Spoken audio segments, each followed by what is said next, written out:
The story begins with Tsurumi Asuta working in an ordinary restaurant named Tsurumi, which was his dad's restaurant. He was 17 years old and a 10th grade senior high school student. It all started 1 month ago when those urban construction sites thought of them as an obstacle and even got viciously slandered. Then his father encountered an unexpected accident. His father was hit by a truck.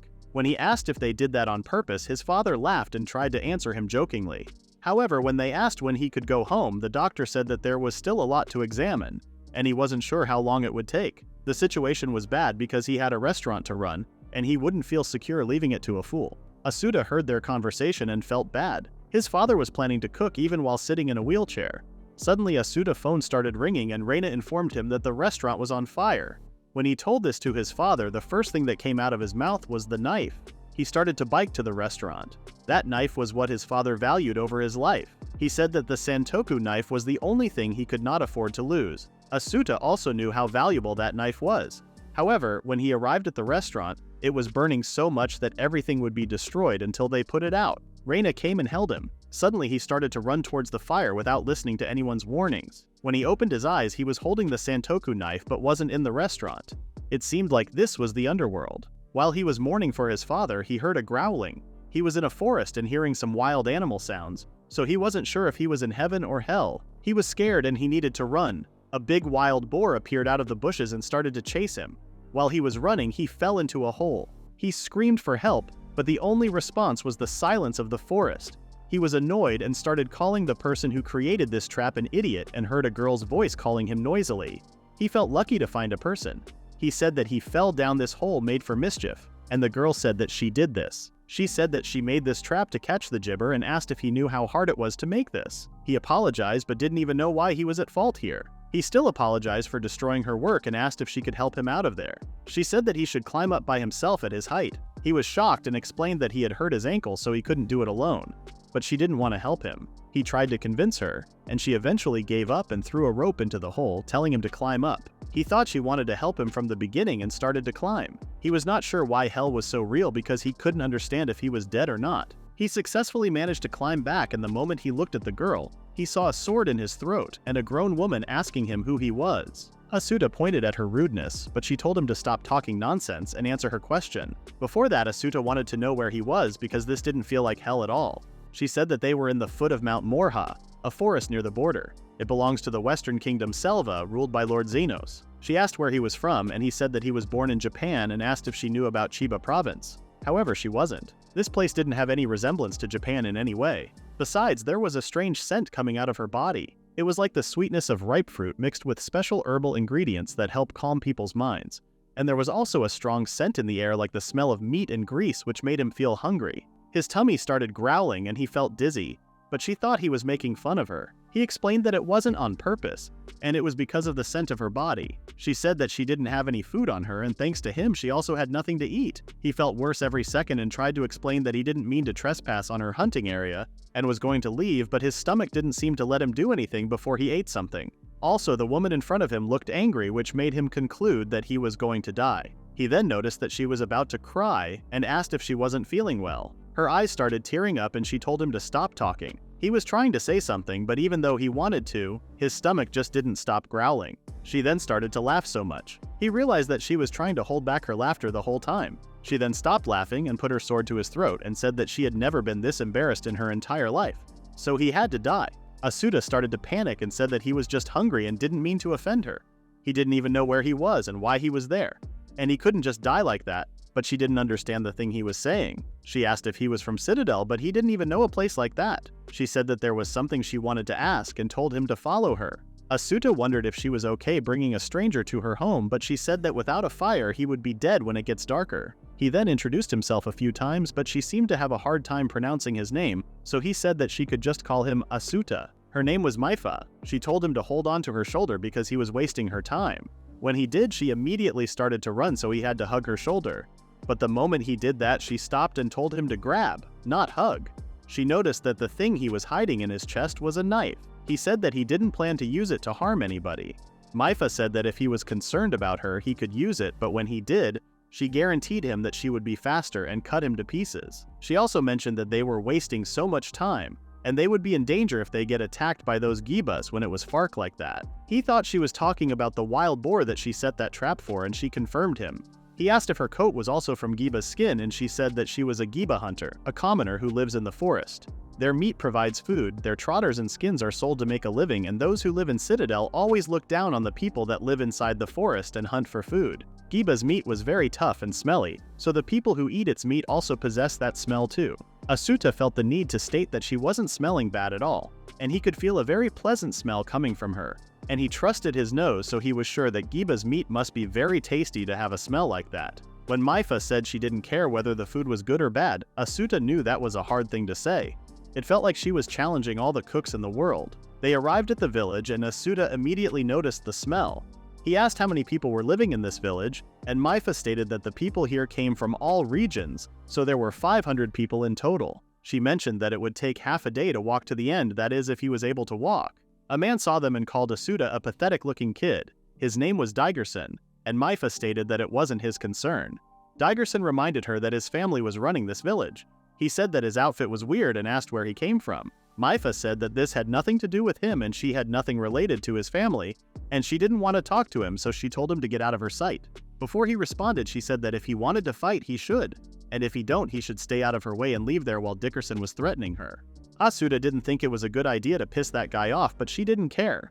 She said that after her father passed away, he snuck into her bed planning to disgrace her, so she beat him up and threw him into the river. After that, his family took her house in the village as a punishment for humiliating their heir. Hearing that, Asuta took back his words and said that he should have punched him in the face. She didn't want his family to chase them down. Asuta's stomach growled again, and she asked if he did that on purpose. She seemed like she was holding her laughter, so he told her to laugh if she wanted. She told him to shut up, and they continued their way. After a while, they arrived at Aifa's house. While taking off their shoes, Aifa said that she was going to prepare food because his stomach had been growling the whole time. Asuta was surprised that nobody else was living there. Aifa said that her father passed away and she lost her mother a long time ago. She then told him to shut up and sit down. When she took off her coat, the smell got stronger, which made his stomach growl once again. She told him to give her the thing he was hiding in his chest because it was a tradition of this place when there was a guest in her house. Asuta took off the knife and hesitated for a bit but decided to hand it over to her. However, he strictly stated that this knife meant everything to him and she should treat it carefully. She asked if the knife was a memento from his parents, and he confirmed. After a second of silence, she said that no one in this forest doesn't care or respects their family. She then brought a pan. Seeing Asuta's confused face, Aifa explained that it was far from finished, but he explained that he was just interested in her cuisine as it used to be his job. When Asuta stated that this may need a bigger portion than usual, Aifa didn't understand what he meant. He was watching her cook and noticed that she was putting it in without any flavoring. It was an interesting way of cooking for sure, but it looked delicious, so he didn't say and just smiled. Aifa asked why he was smiling, and he said that it just looked really good. However, she said that there was no such thing as good or bad food. This made him confused. She said that there was still plenty of time until the meat was fully cooked, so she told him to tell her his story. So he told her what he had been the past 17 years, where he lived, and how he lived his life. He said that he thought he was dead, but then woke up like nothing happened, and even thought that he had flown to some unknown country on Earth. But that would be weird. He was also confused because he was able to communicate with a person who didn't even know what Japan was because he only could speak Japanese. Now it was his turn to ask questions, and he asked what was this place.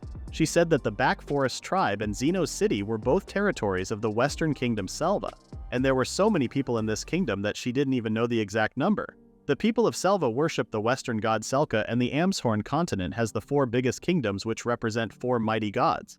Everyone in Amshorn would receive the blessing and protection of the 4 gods, and the ones who aren't could only be beasts and monsters. She was surprised that he didn't even know about this. For a moment, Asuta hoped that he was just lost in a small tribe, then accidentally met a wild boar that hadn't been discovered by the Japanese scientists yet. Even though that chance was slim, it could still happen.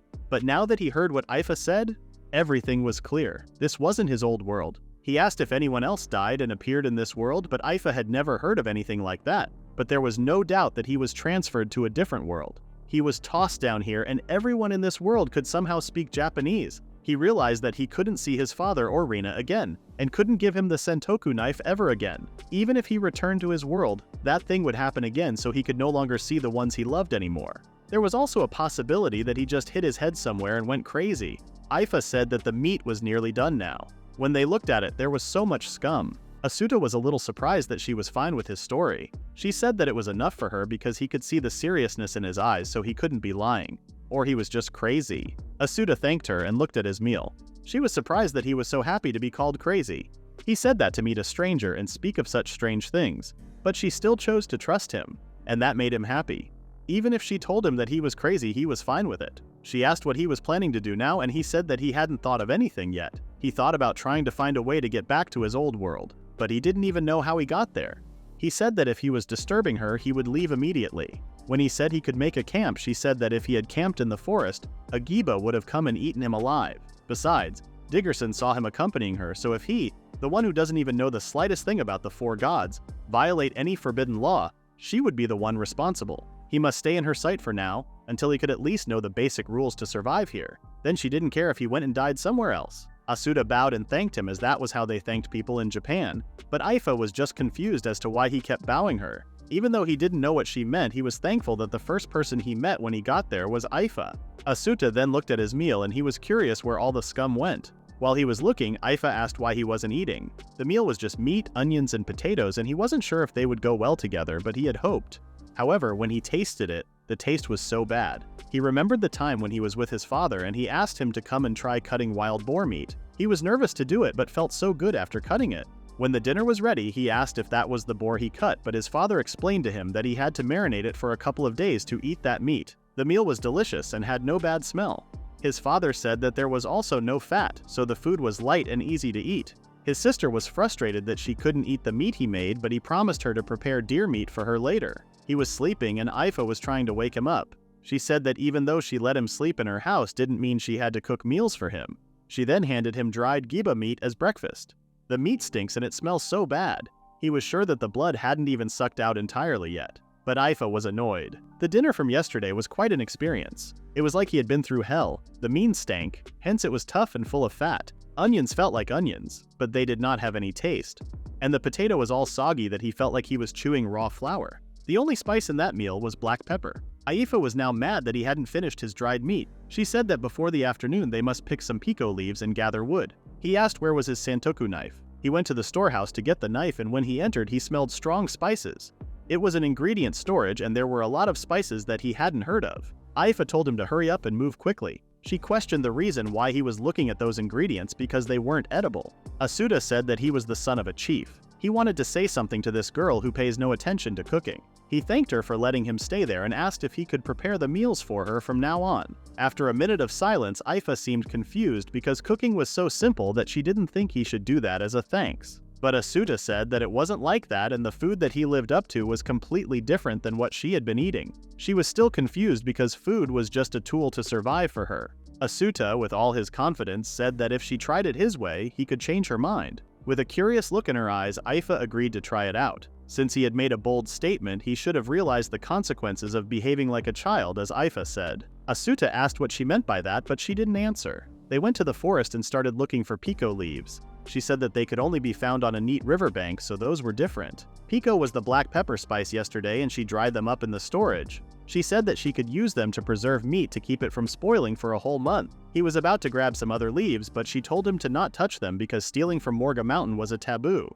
They were forbidden to harvest any kind of leaves that the Gibas didn't eat. Morga Mountain and its forest were all territories of the Western Kingdom of Selva. That means they, Morahen, were refugees from the Southern Kingdom.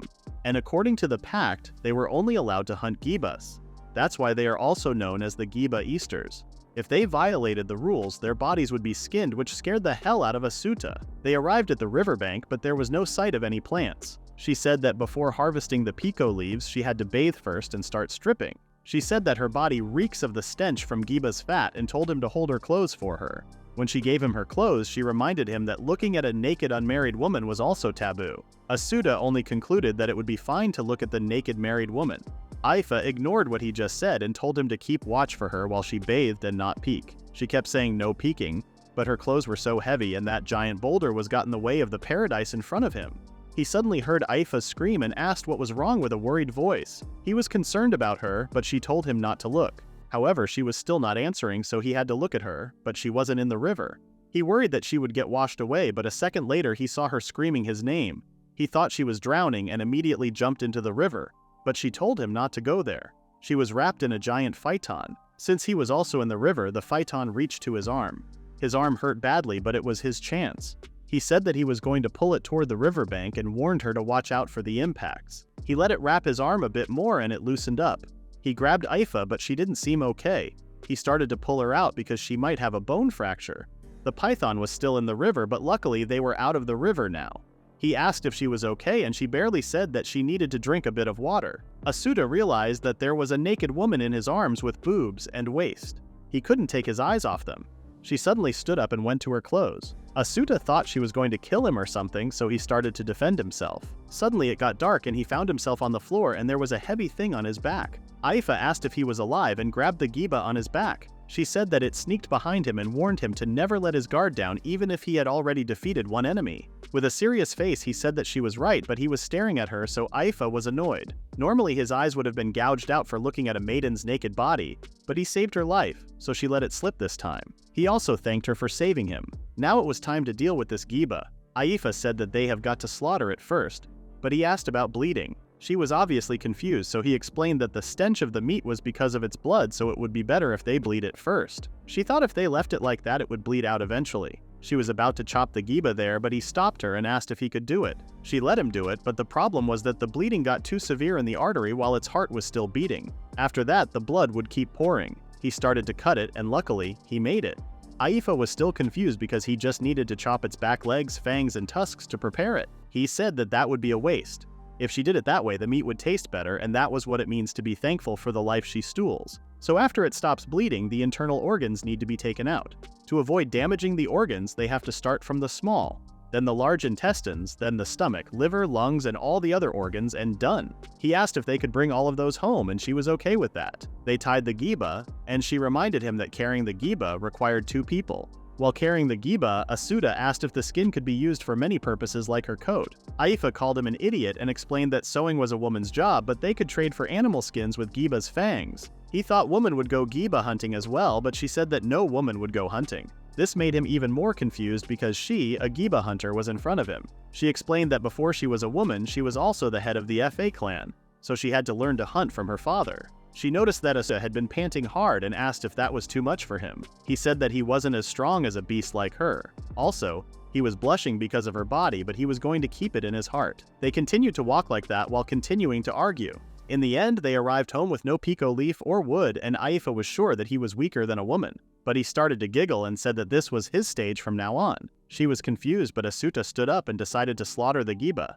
In the next scene, the preparations have been made. It was time to skin and chop the giba, which Asuta was excited, unlike Aifa, but he was sure she would be interested in it from now on. He skinned a piece of the giba and then started lecturing Aifa about the importance of using a knife and pinching. While talking, he noticed that she was dozing off, but Aifa strictly refused. Asuta was also tired, but he needed to focus on his work because at this rate he would doze off too. But it was time to chop the meat and he couldn't waste even a tiny piece. He has to use every piece of it to prepare a good meal.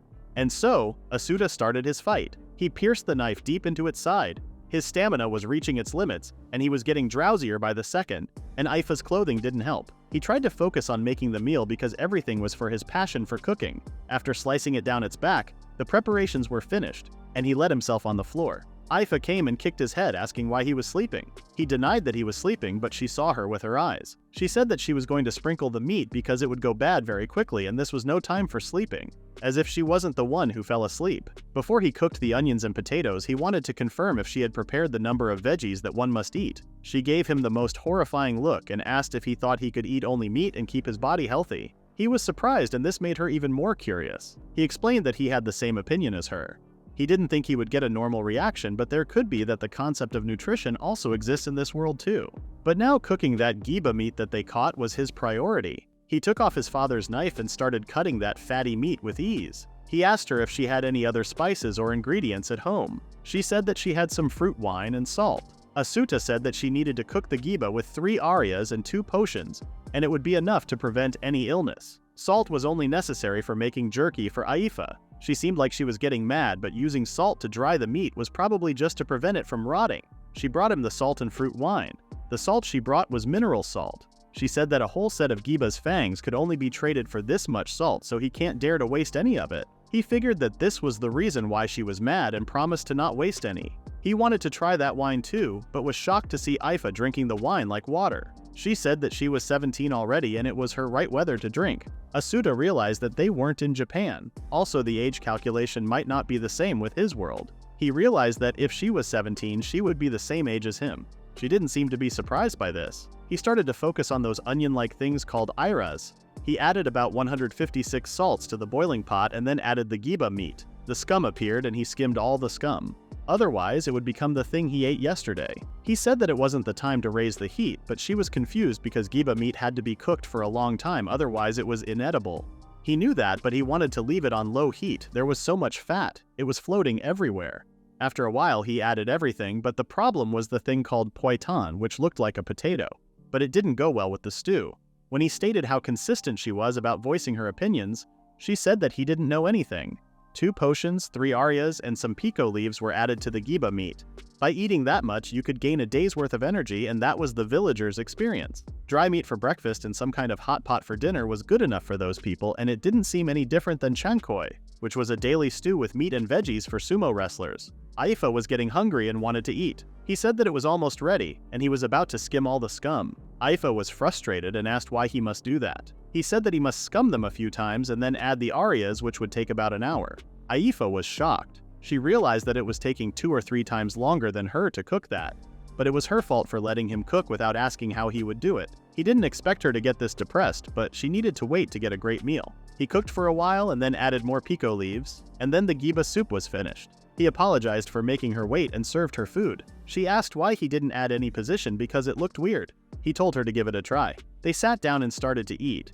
Asuta seemed to like how it tasted, and Aifa was speechless. Asuta tried the meat, and he liked how it tasted too. The onion like Iris did went well with the soup too. Even though it was good, Asuta was worried.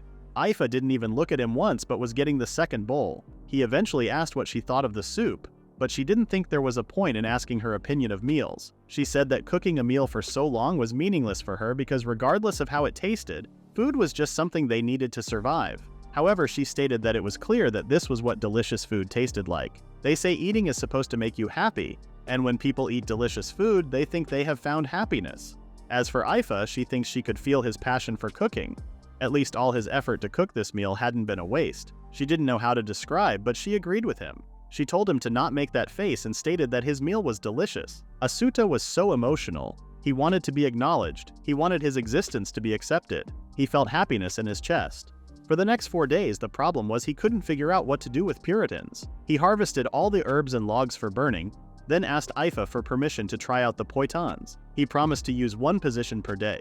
He tried to cook that thing in every possible way but always tasted bad. He was freaking out about it. Aifa came and told him to not be loud. Normally that is what he does while Aifa goes out hunting. She gave him his father's clothes and a dagger. She was lending it to him, but he wasn't sure if that was all right. She said that she didn't want to be laughed at when they passed by that river because if he wore white clothes like that, he would stand out, which was embarrassing. And without spare clothes, he would be naked when he waits for his clothes to dry. He thanked her. She then asked if he had found a way to cook the poitan, but unfortunately he hadn't. There was no progress and he knew it was an important crop, but he hadn't figured it out in the last 4 days. From now on, he was thinking about reducing the amount of poitan in his meals, but Afia said that this wasn't good. She said that they need 2 potions and 2 arias to eat with giba meat, otherwise they would get sick. She was completely healthy thanks to that food. That was the right number of calories that one needs to ingest and the 2 most important nutrients. The necessary number of amino acids, vitamins, and minerals were all connected.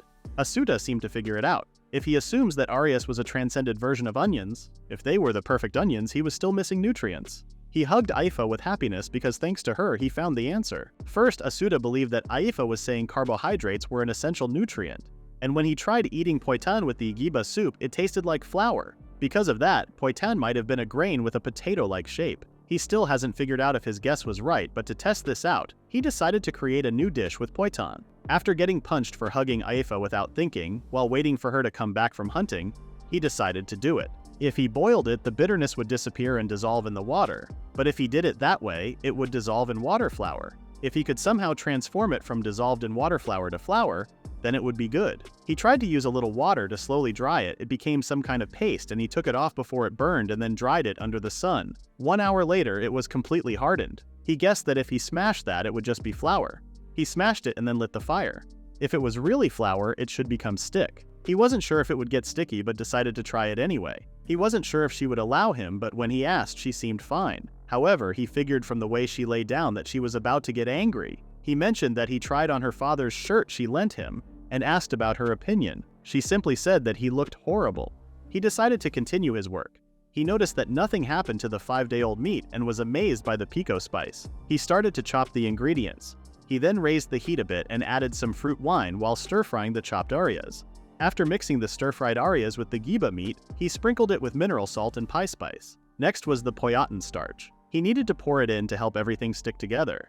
He started kneading it, and since it was hard to adjust the heat, he decided to split it into smaller pieces.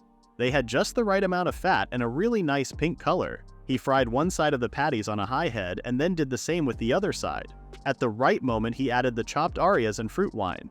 He maintained the heat and then covered in steam. He was so focused on cooking that Aifa startled him with her existence. She was watching him quietly and he wondered if she was interested. He felt a strange pressure, but it was time to remove the patties. His hands were full, so he asked Aifa to hold them for him. While wondering how long she was planning to stand there, he gave her the last piece to hold. He then added some more arias in the gravy, fat, and fruit wine mixture and sprinkled on some salt and crushed pico. Then lastly, he mixed them. He told Aifa to bring the bowls as he was going to pour the sauce on. Aifa quietly did what he said to him, and now the giba hamburger or giba burger was finished. When it comes to poitans, he went outside and brought them.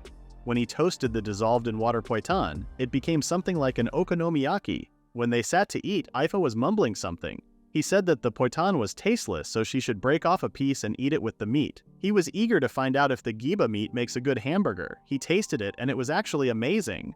The fat tasted a bit sweet, and the taste of the meat and the strong smell of the fruit wine along with the chewy texture was delicious. Toasted poitan was also the best choice for the meal. He was laughing at how he couldn't even digest the position. When she asked why he was laughing, he realized that he didn't pay any attention to her, and asked what she was thinking about the meal. He then noticed that she ate almost everything in her bowl in this short time. She chewed and swallowed her bite and then stated that it was delicious. He would be happy if she could give him a bit more impression than that, but she refused. He thought it was because of his unexpected hug and apologized to her, but she blushed and said that she didn't want to say it because she didn't want to. She told him to stop staring at her, which made him even more confused. A little girl appeared at the door and asked what they were eating. She came because of the amazing smell and asked what they were eating. Her name was Rimi Ruu, and Aifa told her to leave and not come near to her house anymore. Rimi Ruu scolded her for bullying her when they hadn't met for a long time and continued to ask what they were eating. She thought Aifa was married to Asuta and they started to argue. Asuta asked who was that kid and she said that she was the youngest daughter of the Ruu clan. Aifa said that she hates noisy kids like her and told her to go home. However, Rimi started crying. Aifa told her before that since the Sun clan hated her, it was best that people from the Ruu clan like her not come here. However, Rimi didn't care about that at all and sat right in the middle as if nothing happened. She said that the Sun clan was not scary at all as her father said, but Aifa said that it wasn't good for her to have an attitude like that. Asuta couldn't keep up with their conversation. Rimi called for Asuta and asked if he knew that there was a suspicious guy that just came to the FA clan and that was the reason why the Ruu clan forbade her from coming here until they knew what kind of guy he was. But he pointed out that she was sitting next to that guy right now. Rimi said that he was wearing Jirufa's clothes, so she didn't consider him as an outsider anymore. She was also sure that Asuta was Aifa's husband because he was wearing her family's clothes, but Aifa explained that he was just wandering around and she lent him some spare clothes. Asuta was thinking about just swallowing the rest of the food with sadness. Rimi noticed the food and asked what was it. He said that it was made from giba meat, and the other one was made from Puritan. She wanted to eat it, so he let her give it a try. He was about to feed him but then wondered if that was forbidden, but Aifa said that it wasn't. It didn't matter anyway because he had already done many things that could get him arrested in Japan. Rimi tasted the meat and expressed her surprise just the way Asuta wanted, and this made him so happy. However, she really wanted to learn how he did this meal and started to beat him to tell him the recipe. Aifa reminded her that food was only meant to get them through the day and it was forbidden to say it otherwise. Rimi apologized and let him go. Aifa told Rimi to hurry home if she didn't have more business there. Rimi thanked him and then introduced herself, then asked his name. He also introduced himself, and then she said that the Ruu clan's Rimi Ruu would like to request help from the FA clan's Asuta. She asked him to lead his strength. He asked her to teach the Ruu clan how to cook the strange meal he just made to help the elder Jiba Ruu because if that went on, Jiba Ruu would die. In the next scene, Aifa asks Asuta if he really was planning to go to the Ruu clan. Asuta knew that Granny Jiba was someone dear to Remy and Aifa, so he was going. If he could save something with his own hands, he was going to save it. The previous day, Asuta and Remy were talking. He wasn't sure about Granny Jiba's situation, but asked if he could come around when the food was ready. Aifa said that when the firekeeper from another clan cooks, it was their custom that they cook using the stove of that clan. Seemed like it also meant they could watch who's cooking actually. He made his decision and asked Remy if he could have her come pick them up as soon as she could. She was happy that he accepted to help and thanked him. When Remy left, Aifa seemed down. She said that Grandma Jiba was a precious person to her, and she also wanted to help Remy, but even still, she wanted to refuse. He asked why she didn't refuse it. She said that 2 years ago, when a quarrel between her and Diga's son occurred, the head of the Ruu clan, Dondaru, proposed that she wed into the Ruu main family. However, since she intended to spend her life as a hunter, she turned down the proposal. At that time, Dondaru was smiling, saying that the Sun clan wouldn't be able to meddle with her, and if they did, then he would destroy the Sun clan. So that was the reason why she refused and ended her relationship with the Ruu clan. Sun clan and Ruu clan had always had shaky relations, but putting that aside, the problem was that even in those woods, the Ruu clan had a massive household. She didn't want to be involved with the Ruu clan anymore. If Asuta gets involved with the Ruu clan this time, he might end up getting dragged into the discord between the Sun clan and the Ruu clan. Asuta still didn't know about the customs of those woods, but he didn't want her to make that sad face. He just wanted to see his savior smiling, and that was his reason to go. Remy came and apologized for keeping him waiting. Asuta said that there was no need to be so stiff and she came early as she promised. The preparations were done and they headed. The building seemed different than Aifa's house. In the Ruu clan right now there were 13 family members, but one of them was a baby, so he was going to be cooking for 12. He was actually told that he would need to use the cooking utensils of the Ruu clan and wondered if that meant that there were enough utensils to cook for that many people at once. Riri confirmed her and then took his knife. He wasn't sure if it was okay to give that to others, but it was common sense to entrust them with your blade when entering another clan, including his cooking knife. Riri excitedly announced that she brought guests. They all started to come out, and Aifa mentioned that she hadn't met any other women from Ruu clan other than Remy Ryu. Riri introduced the 3 women. Tiedemann Ryu was the former head's wife, and she was their grandma. Vina Ryu was the eldest daughter, and the second daughter, Reina Ryu. Hearing the name Reina wasn't good for Asuta, as he recalled a memory he did not want to remember. Reina Ryu asked if something was wrong, and he said that he just knew someone also named Reina. Since he seemed to have a sad expression, Reina asked if something was wrong. Asuta tried to laugh it out and denied it. Aifa introduced herself and Asuta. Asuta said that he had been asked by Remy Ryu and came to borrow the stove of the Ruu clan. Tiedemann welcomed them and stated that the firekeeper for today, Remy and she herself as well as Reina, would be assisting him. Vina then asked him if he was born in a foreign country and if there was a circumstance for him to not announce his birthplace. He said that he was born in a country called Japan. He had never heard of that continent called Amsterhorn before. He knew it might be hard to understand the reason, but he stated that he was not born here. She was not expecting a foreigner to not know Amsterhorn and questioned why he would be in the middle of Amsterhorn. Before Asuta say anything, Remy came and offered to bring him to the stove. There were types of stoves that were for cooking meat or boiling. Asuta picked the one that was used for cooking meat, and Reina asked if he wasn't going to boil the meat because she heard that it would be soft meat, or she wondered if the meat he brought was different.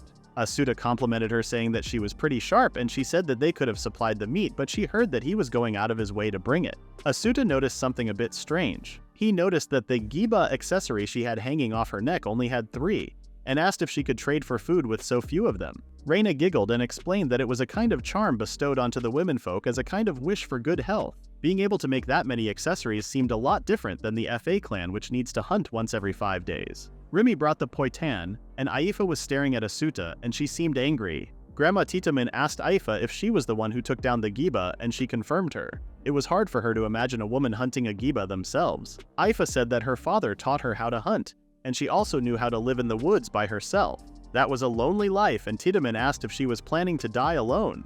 Aifa wanted to object but couldn't say anything. The fact that Aifa was planning to die alone meant that the FA clan ended. Meanwhile, Remy was questioning the way Asuta was cooking. He wondered if Aifa was still in a mad mood, and when he turned to check on her, he saw her even angrier than ever. He wondered what she could have been talking with the grandma.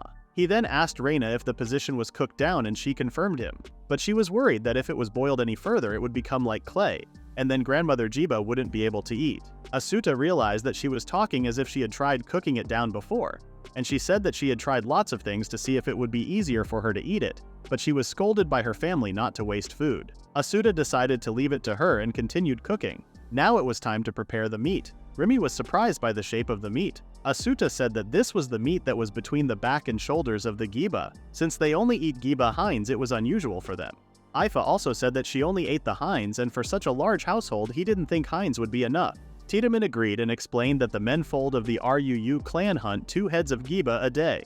After removing the hinds, they made sure it did not fall into the hands of the forest residents by throwing it into the gorge. There was a munt nest in the gorge, and the munt take the souls of the giba back into the forest. Asuta was surprised that they were throwing away that much. Tiedemann explained that if those without the strength to hunt the giba ate that meat, they would only be able to eat the giba that men threw away, and it would give birth to honorless people. He didn't expect them to be that strict, but didn't say anything. The next step in the cooking was to mince it. Rimi found mincing fun and asked if he needed any more. Asuta said that was for something else and he needed to prepare the area next. He needed a lot more stuff, so he asked if she could take him to their food storage. He also asked for Aifa's help. He took them to the food trove and he was taken aback by the place. Reina offered him some of the ingredients to use, but since he didn't use them before, it would be a waste to test things out. They looked around with Aifa, and Asuta wondered what she was thinking about when Aifa saw that place. After gathering everything, it was time to go back. Aifa heard someone's voice and froze. Rimi welcomed him, and it was his daddy Donda, the one who brought up marriage to Aifa. He seemed furious and asked if he was the outsider who stumbled into the FA clan and called him Pale Boy. Seeing the person Aifa feared, Asuta was a little intimidated. Donda was not pleased by welcoming the girl that disgraced the Ruu clan and seeing an outsider as their firekeeper.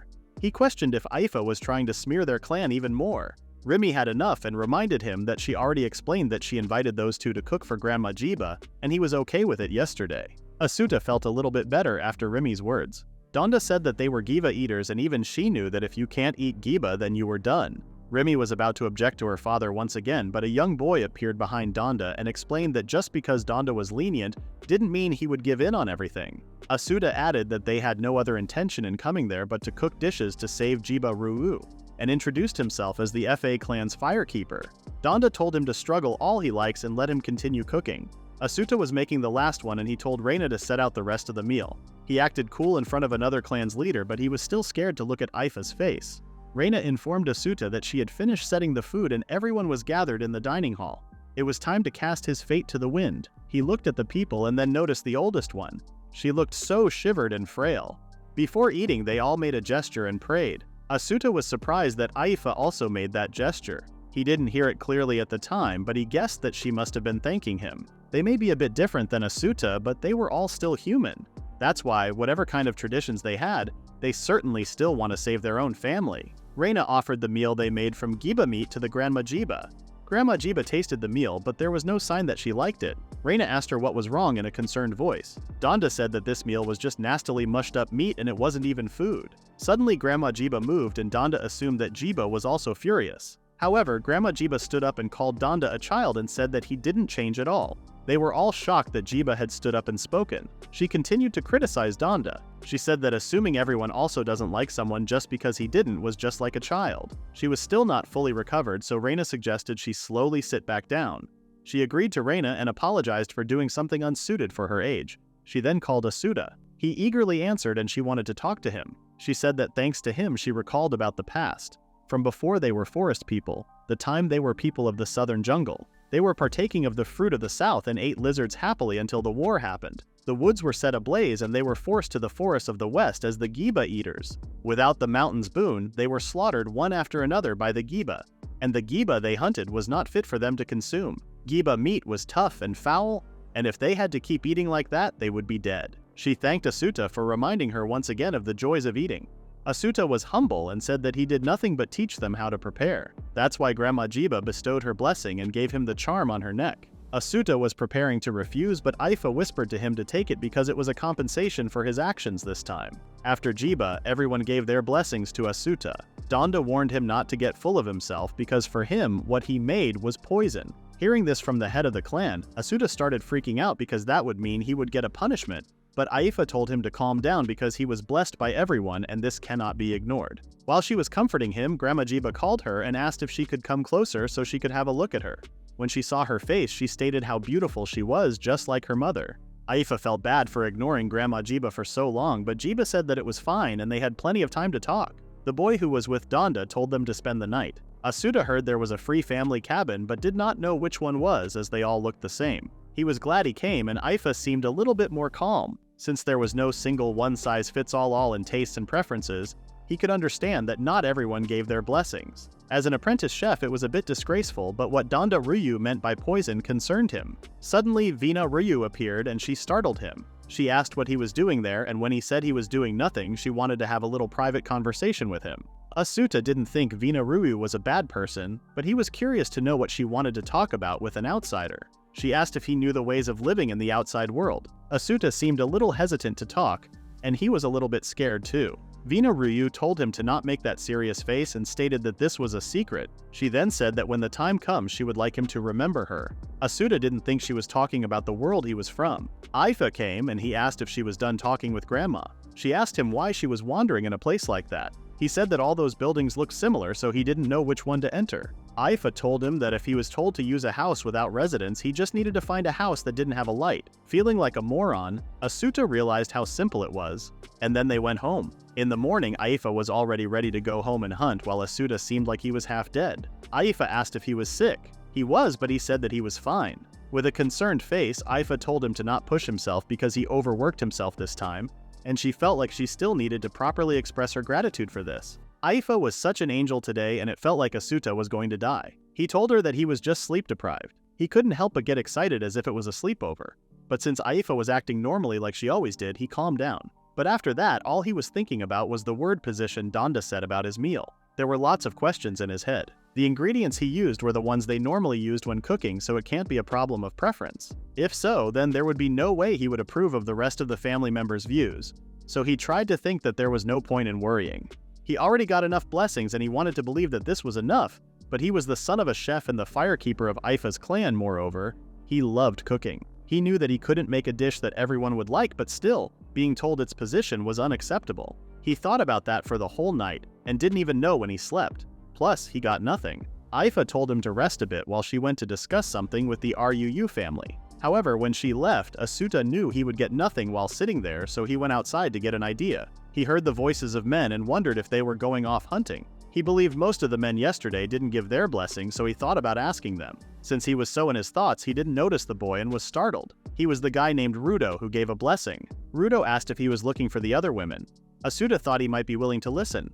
Rudo said that all women went to bathe. He thought Asuta didn't know where it was, so he offered to lead him, but he tried to refuse. While Asuta was sure they were going to kill him, Rudo told him to hurry up and laughed at him for being shy. He eventually dragged him to the gate and then pushed him inside. However, Asuta was already feeling dizzy, so he let himself on the floor. Reina noticed Asuta and informed Aifa that something was wrong with him. Reina and Vina got close to him and asked if he was alright.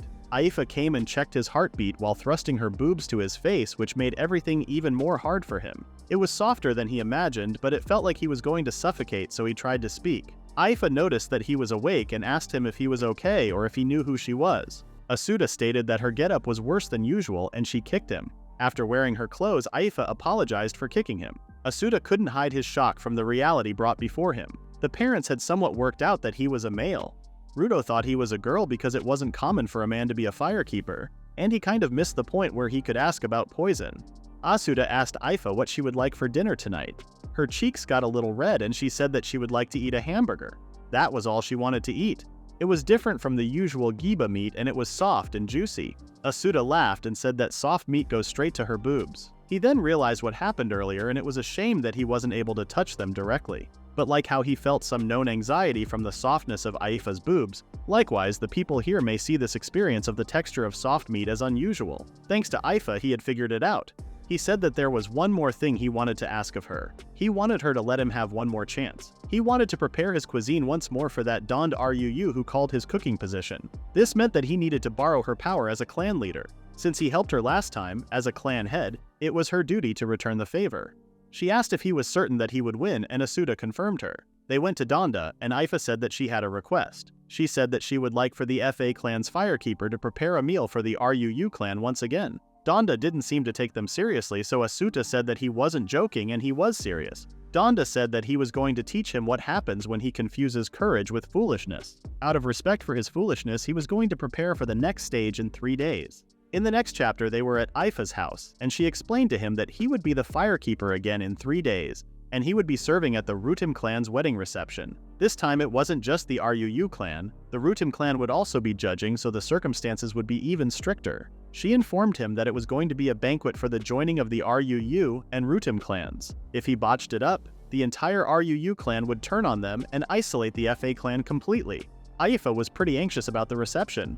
Even though Aifa was being caught up because of his acting out, she allowed his vendetta, so Asuta was dedicated to winning. Because of his dedication, Aifa seemed a little bit more relieved. While they were on their way to Ruu clan, Asuta had been thinking about the fact that they had been really cautious about poisoned ingredients, but until now, to them, the biggest difference between meals had been the degree of chewiness. With the ingredients he was bringing this time, he was hoping that he was going to pull it off this time. They were going to arrive at the Ruu clan any minute now. Aifa mentioned that Rimi Ryu had been talking with the women of the clan just like he wanted. Rimi Ryu welcomed them, and she informed him that she had gathered the women with time on their hands, and there were 4 women including Vina and Reina. Asuta thanked Rimi Ryu and the other ladies. However, he stated that what they could help him with this time was absolutely nothing. The women were too stunned to speak. Meanwhile, Dan, the head of the Rutim clan, was expressing his surprise about the fact that the Ruu clan was throwing a feast for the wedding reception. He noticed that something was wrong with Gazu and asked. He was looking at Aifa and Asuta at the door. Aifa stated that they were granted permission by the Ruu clan to assist and introduce themselves, saying that they were going to be participating in the upcoming banquet. Dan didn't care what clan they were, however. He warned them to not even dare to ruin his son's important feast. Gazu, his son, stated that they appreciate their offer to help out. He said that his father's words were extreme, but this was a celebratory banquet, so he wished for it to be something everyone could enjoy, and not just them. After they left there, all that was left was to prepare for the dinner party. He promised to get the preparations done in time. Aifa had high hopes for his cooking. Asuta went to the kitchen and took out the meats he brought. This time he brought 3 types of meat. Reina asked if he would use that for hamburgers, but was planning to make something different. He said that he was thinking of using them separately. While Reina was surprised, Vina seemed pretty interested. After making the meal, they arrived at the place where the banquet would be held. Asuta wondered how they managed to build this grand bonfire. Aifa informed him that the guests of honor were coming. Gazuran, Rutim, and Amamin. Asuta already saw Gazuran and he didn't look like his father at all. Aifa, with a scariest face, stated that he was looking at the bride a bit much. Before he could explain, Donda Ruu and Dan Rutim arrived and the feast started. The menu was grilled meat. Dan laughed and said that it certainly had to be of this grade for a wedding feast, but then realized that it looked different than usual. This was the filthy meat only meant for Munto, and he took that as an insult to his son. While he was asking who did this, Asuta stepped up and stated that he did it. Dan was not going to let him off that easily, but Asuta told him to eat some. He said that he could understand where his fury was coming from, but this was the dish he came up with after hearing Gazuran Rutim wanted something everyone could enjoy. Dan stated that if he found this to be anything like Munto food, he would pass judgment on this very ground. Aifa was praying. Unexpectedly, Dan eats 3 kinds of meat in an instant. While Asuta was shocked, his attitude changed completely and he wanted to eat more of those. He told him to hurry up. Donda thought he was joking. Dan suggested he try some himself. Asuta apologized to the ladies for helping him out, but more importantly, they saw Donda trying out his meal. Asuta held his breath. Donda noticed Asuta looking at him and asked the reason. Asuta noticed that he was eating without any complaints. Seeing Donda's scary face, Asuta apologized for bothering him while eating and was about to go. Donda stated that this time the meat for this meal was not poison. Donda was a hunter and he lived his life hunting Giba. It wasn't just for him, and he also had to hunt for other families who couldn't hunt for themselves. But for that sake, they had to maintain bodies with teeth so they could eat properly. If they keep eating the soft meat he made the other day, their teeth would become weak like the Gibas, and it would become poison to them. However, he thought that the food he cooked this time around could maintain their bodies like they have up until now. Asuta was about to say something, but Rimi Ryu kept insisting he listen to what she was saying, but he told her to hang on for a second. Asuta said that he just brought 3 different partitions of meat. The first one was breast meat, the second was meat from the lower back that was soft and easy to eat, and meat from above the shoulder that was a middle ground. He couldn't chew the dried meat the FA clan had for breakfast, but for the hunters, the breast meat was close to what he was used to, and he thought that for Rimi Ryu and the others' taste, the shoulder and lower back would do the trick. Donda couldn't figure out why he would do such things, as food and meals were simply for providing the body what it needed. Asuta didn't need something to be his reason. As a chef, when this many people gathered to eat together, he wanted to make sure everyone could enjoy it. Donda seemed to like him, and understood that he was getting the pride from making other people enjoy his food, so he gave his blessings for that meal. Asuta wanted to continue their conversation, but Rimuru had enough and pushed him. She asked if they were grilling the next meat or if it was okay for them to eat because she had been working so hard. Donda asked what she was talking about, so Asuta explained that he just brought the meat and made a proposal as to how to cook it. The actual firekeeper today was the women of the RUU clan. He thinks that the food today was something that the RUU clan made for dinner time. He believed that a meal that the whole family, despite the age and gender, could enjoy something really precious. Dan noticed Donda's dark face and told him to stop making that face. Asuta asked if there was any meat left, but unfortunately there wasn't. While sweating from fear, he informed Dan that there was no meat left, but it was okay for him, and he told Asuta to go join the feast. Dan had something to talk about with Donda. It was already become night, and Aifa and Asuta were enjoying their meal together. Asuta asked Aifa if she was angry at him for neglecting her today, but she wasn't. He asked if she was mad about the lack of hamburger, but she wasn't. She explained that he made her proud and she was so frustrated. Asuta was confused as hell. He asked why she would be frustrated when being proud was so normal. She said that she was the clan head and she was pulling his feet. He said that this time he was not able to do a single thing by himself. It was only because she allowed him in her clan that he was able to stand there now. They touched their hands under the stars, and their journey as the firekeeper and the clan head started. Meanwhile, Dan and his son were wondering what they were doing, but they were all looking forward to it. Aifa and Asuta returned to their cabins, and she asked what he would like for his service this time. He really wanted the fluffy blanket. Aifa understood the reason, but aside from it being the RUU clans, they didn't have the kind of assets to replace their mattresses. With a sad face, he had to say that he was joking. He thought about it seriously and he wanted some of the stuff from the RUU clan's food supply room. They were also about to run out of fruit wine, so it made sense to Aifa. Asuta asked if there was a way to buy it, and she said that she traded some Giba fangs for stuff from the RUU clan's food stock. However, to call it a present, Aifa said that they were going to the trade town tomorrow. Asuta was confused as she used the word town instead of village. As per Aifa's proposal yesterday, they decided to go to the town to buy groceries, which he was excited about. However, the roads weren't like what he expected. Despite that, walking a new road was refreshing, and being able to see the distant horizon somehow soothed him. Aifa told Asuta that they could see the town from where they were. The town was Genos, known as the Trade Town. There were groups of hooded people, and he noticed that his appearance wasn't weird when he compared it to the people around them. There were even street stalls. Suddenly he felt something weird, and he told Aifa that it felt very different compared to the forest as it was pretty crowded. Afia agreed and mentioned that even people from other countries use that place to trade. But he was feeling like people were avoiding them but didn't vocalize that when Aifa said that they were going to the trader. However, when they went to the trader, he also tried not to make eye contact with them and gave them what they needed. Asuta was shocked at how they were being so obvious. He was about to say something to Aifa about this, but she was unfazed, and said that they now could buy everything they needed. And then they bought what they came for and the ingredients for his reward. Since they got everything to cover their bases, Aifa asked him if there was anything he wanted. Asuta wanted to eat from that food stall before going home, and since it wouldn't be an extra wait for Aifa, she accepted.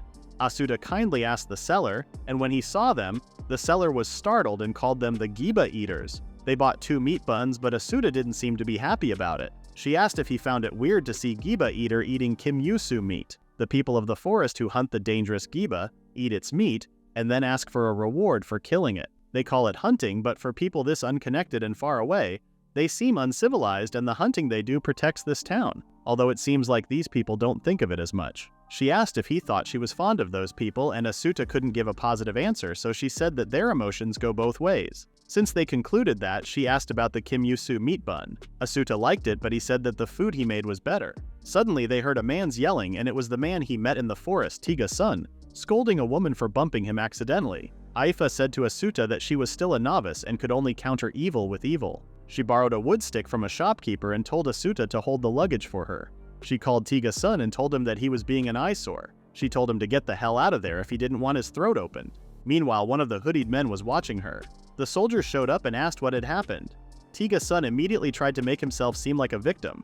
The soldier wanted to hear what Aifa was going to say, but before she said something, the man with the hoodie stated that he saw it all from start to finish. First of all, that man was drunk and walked into that girl, and when he was about to kick her for not apologizing, that woman used the pole to stop him, as he said. The woman confirmed him, and the soldier told Tiga-sun to move along. Aifa didn't say anything and returned the pole to the shopkeeper. Asuta asked what she was going to do about the guy who gave his testimony, and she said that she was going to offer her gratitude. The man appeared and stated that he needed no gratitude. Since he had something urgent to attend, he thanked them for showing him something interesting, and left there. They continued their way home and Aifa noticed that Asuta was tired from everything that happened. She offered to hurry up with the dinner so they could relax for a while. In front of their house, newly married couple Gazuran and Ama were standing and they had a request for the leader of the FA clan. After Gazuran tasted Asuta's wedding reception dish, he was impressed with his cooking. So he came here to ask Asuta to become the firekeeper for their wedding banquet. The banquet was going to be attended by around 100 people, and he apologized for the sudden request and asked if they would accept it. This request meant that they acknowledged his cooking. He was really happy with his request, but wondered if they were sure because he had never cooked for 100 people. He asked if they could give him a few days because he needed to find out more information about the ingredients, dishes, and places to cook to fulfill his request. After stating that they would be waiting for his positive response, the couple left their house. Asuta didn't know how large the kitchen needed to be and what ingredients he should use, and he also needed some people to help him cook. While he was lost in his thoughts, Aifa stated that she was proud of him, but he didn't even hear her. She said that he did need to hold it all in alone and he could count on her more as his clan head. But she seemed so angry, so he hesitated to ask her anything.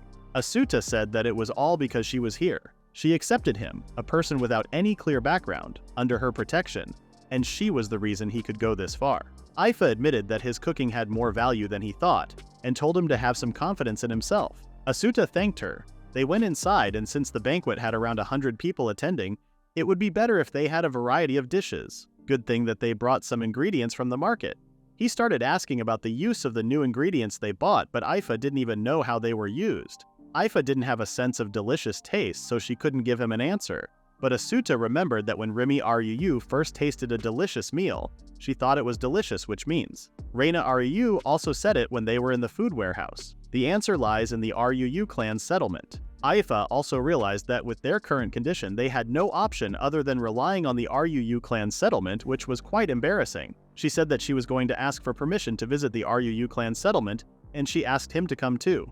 When they went there, Reina already knew from her father that he was going to be the firekeeper, and told them to not worry about using their settlement for the Rutum clan's wedding ceremony. He confirmed that they needed to make the dishes there, and then said that the Ryu clan had 4 furnaces. He wondered if they could make enough portions for 100 people at a time. For 100 people's portions, it would be giba, poitan, and arya soup. The 4th one would be used for grilled meat. If there were enough people, they could make just one dish to fill 100 people's portions, but since they were having a celebration, he had a different idea. He asked Reina about the ingredients she recommended when he was using their food storage. He wanted to ask some questions to the village's womenfolk. He went to the food storage and asked the women in there about how they used the ingredients and what kind of ingredients they were using. Aifa whispered to him that if he asked them how to use the ingredients, it would be meaningless for the Rutim couple to ask him to become firekeeper. Asuta said that he was going to think about what kind of dish to serve, and they didn't have much time, so they needed as much information as they could get. Because those ingredients were otherworld ingredients for him, he didn't know how to use them, and if they told them the reason, they would only get confused. Reina mentioned that he came at a good time as they were getting ready to cook. One of them stated that she often uses gigo as a vegetable even though she didn't know how to use it. Rimi Ru said that Rimi likes to use chachi, and if you cook it, it will become fluffy and delicious. Vina was using tino, which looked like a leaf, and after it was cooked it would become soft. Reina said that she also likes to use taraba. He felt like he bought this one in town. She explained that it could be used raw, but if cooked it would taste sweet, but also a little bit bitter. It sounded like tomato to Asuta. He apologized to Reina for guiding him to see the furnaces, but she didn't mind that. She said that they could buy vegetables at the market, but the only problem was the giba. Because they weren't hunters, they had to wait to acquire it. The sun was going down, but it was about time for the menfolk to get back, so Asuta decided to ask them directly. Aifa said that she could hunt too, but Asuta was sure she would need help. Asuta noticed that they looked different than usual and smelled iron. Aifa said that it was the smell of mixed beast and human blood. Among the menfolk, Rudo Ryu was injured and was covered in blood. They brought him inside and put him under a tree. Asuta was so worried and wanted to know what happened, but before he asked, Aifa held his shoulder. Shinru came and tried to talk to Rudo. Rudo stopped for a moment and he seemed like he remembered stuff. He started screaming that he was fine and asked about his father. Shinru explained that their father could not live as a hunter anymore. It seemed like he was still unconscious, but she heard his body was crushed by the giba's tackle. At this rate, their family was going to die and she was the only one left who could hunt in her family. She didn't think she alone could support her family of 5. Asuta asked if the hunt failed, and it seemed like it. Aifa was also a hunter and she hunted giba alone all this time. Asuta always thought she was used to it, but now he was wondering how she was going it alone safely. When he was about to ask her how she was hunting, Shinru came and asked Aifa if she was still hunting alone. When Aifa confirmed her, she asked her to teach her how to sacrifice hunt. Aifa didn't seem to expect this request, and she stated that she didn't know about that and told her to look after her injured ones. Shinru started yelling at her and didn't believe she didn't know about it. She begged for her to teach her. Asuta didn't exactly know what she was requesting, so he was just confused. Aifa said that it wasn't all the more the reason for her to not talk about this useless topic. Asuta was shocked at how blunt Aifa was acting. It was the same time when they first met. Aifa asked Asuta if they should give up on consulting about the wedding banquet. He didn't want to go back now because he was still curious about the sacrifice hunt thing. He then saw Rudo Ryu going somewhere and asked Aifa if she could wait while he was going after Rudo. He went and helped Rudo to walk while asking if he was okay. He said that he just hit his head a little and it was a light wound. He was trying to go to the river to wash it and asked Asuta if he could take me there. Asuta reminded him the last time he took him to the river and they had a laugh. After washing his head, he felt a bit better and he could go home alone now. Since Aifa wasn't there, Asuta asked Rudo if he knew about sacrifice hunting. Rudo wasn't expecting that question from him and asked what he was going to do with it. When Asuta said that it wasn't him, he asked if Shinru asked about it. He said that rather than him, his clan head Aifa would know more about it. A sacrifice hunt user always uses sweet smells to lure Giba, which was the sweet smell when he first met her. But it was Rudo's guess. Asuta asked him to tell him more. Aifa said that she stubbornly said she didn't know how to do a sacrifice hunt and had a blunt attitude towards Shinru. Since it was an old way to hunt, Rudo didn't know the details, but to hunt Giba at a stable rate, they purposefully put smells that Giba like on their bodies. Out of their own will, they become bait to lure and hunt them. It was indeed a dangerous way. Rudo mentioned that it was their pride as hunters to hunt, and they do that to protect their families. That was the reason why they didn't worry about hunters that do sacrifice hunting. They knew they also do this for their family, and that was their pride.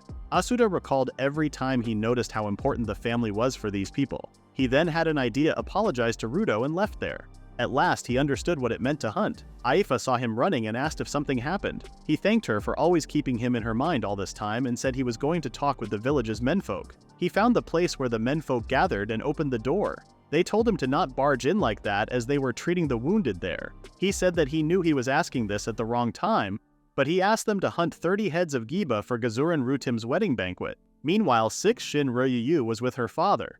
The expression on her face was saying, "My family is wounded, what are you asking for?" And there was nothing wrong with that. But he felt like if he didn't say it, it would be too late. Shinru was about to go, but her father held her and said that hunting for others was the pride of a hunter. And even if he couldn't become a hunter anymore, she didn't need to throw away that pride. She smiled and promised to do her best to hunt Give for the sake of Rutim's wedding banquet. The other men were a little worried, but it was decided. Donda promised Asuta that the Ruu clan's menfolk would hunt as many Giba as he needed. Asuta thanked them. He felt like he understood how these people treasure others. It must be for the sake of their family. He promised to make great food for the wedding banquet. A few days later, Asuta was shocked at how much meat they had bled and butchered. Ru's menfold hunted 30 heads of Giba like he asked, and they even remembered how to bleed and butcher it like he taught them. Some don't like the way to bleed and butcher, but the fact that Donda said they would do it to make a family happy was enough to clear up the problem. Next was to ask the womenfolk to prepare the vegetables. Rimi Ryu came and told Asuta that they bought the ingredients he asked for in the town. With that, he had enough ingredients for 100 people. Rimi Ryu asked what he was going to use the tarabas for because they had never used them. While he was explaining to her that he was thinking of using them for a new menu, Aifa noticed that the menfolk were making a commotion outside. The Sun Clan was there. Asuta remembered that one guy, and he told Aifa that it would be a problem if he came and made a ruckus. Aifa didn't know it either, so she decided to go outside and told him to stay there. Apparently, the Sun Clan brought a dead Giba as a gift for a seat at their banquet. Donda didn't seem to like the gift. He said that because it was so sudden, they didn't have a lot of time to prepare it. Donda didn't remember inviting the Sun Clan. He added saying that they needed to clean up their gift. They didn't have time for it, and his clan needed to do something about that disastrous situation. He calmly asked them to leave before he could no longer hold back his anger. Diga asked if that meant the Ruu clan was hostile to them now, and he said that they wanted to help him with the wedding preparations, but he was saying they were only disturbing them. The tension between them seemed to increase. Aifa was about to join them, but Asuta appeared and started walking toward them. He asked Diga if he was the one making a commotion at this place. Diga didn't take him seriously and asked who he was. Asuta furiously grabbed him and asked if he really didn't know what he had done and if he was the people of the forest. Diga told him to shut up and punched him. Because of that punch, the meat the menfolk prepared fell to the ground. Asuta once again came at him and told him to apologize to every Ruu clan member, but he kicked him this time. Aifa called his name worried. and Donda held Asuta. He told him to go back and he was going to do the talking. Diga wanted him to apologize to him because of his rudeness. Donda said that he was the RUU clan's guest, and if he continued with this tedious talk, he would take it as a declaration of war from the Sun clan to the RUU clan. Now he was scared. Diga decided to go back and take the giba they brought along. After they left, Asuta immediately looked at the meat on the floor and said that they could still lose it if they removed the dirty parts. Aifa was shocked at how he was behaving for the past minutes. Asuta turned to her and said that he was going to compensate for the lost part by changing the dish and that there was nothing to worry about. Donda approached Aifa and said that his firekeeper got some wounds. Aifa asked if he felt something weird when he caught him. Donda said that it felt like he twisted his leg or got a bruise on his wrist that made him tilt a little. He was going to check his condition later. Aifa blamed this on herself, but Donda said that if it wasn't him, she would talk to Diga's son, and the situation would have been worse. In the first place, she and the Sun clan were not in a good relationship, so it was a good thing it didn't break out into a fight. He also mentioned that Asuta was not of the people of the forest, yet he understood what he needs to do in his role for the marriage, and someday, he was going to become a good firekeeper. Aifa apologized to Asuta for being late and asked if there was something she could do. He asked her to clean up around the area as the giba hair was scattered there. It was time to start cooking, but this time he was planning to make a new dish with everyone. They could make giba soup and poitan as usual, but this time they were going to put more fried food and reduce the grilled meat. And one last thing, he was going to make a new soup with taraba. The banquet preparations proceeded smoothly and the flower-decorated tower was built. With that, the wedding banquet had begun. Asuta finished making his new menu for the wedding. Aifa wondered if it was giba soup because of the red color of the soup. From the smell of it, Reina figured out that it was taraba. From what Reina told him, it seemed like taraba was a pumpkin-like tomato.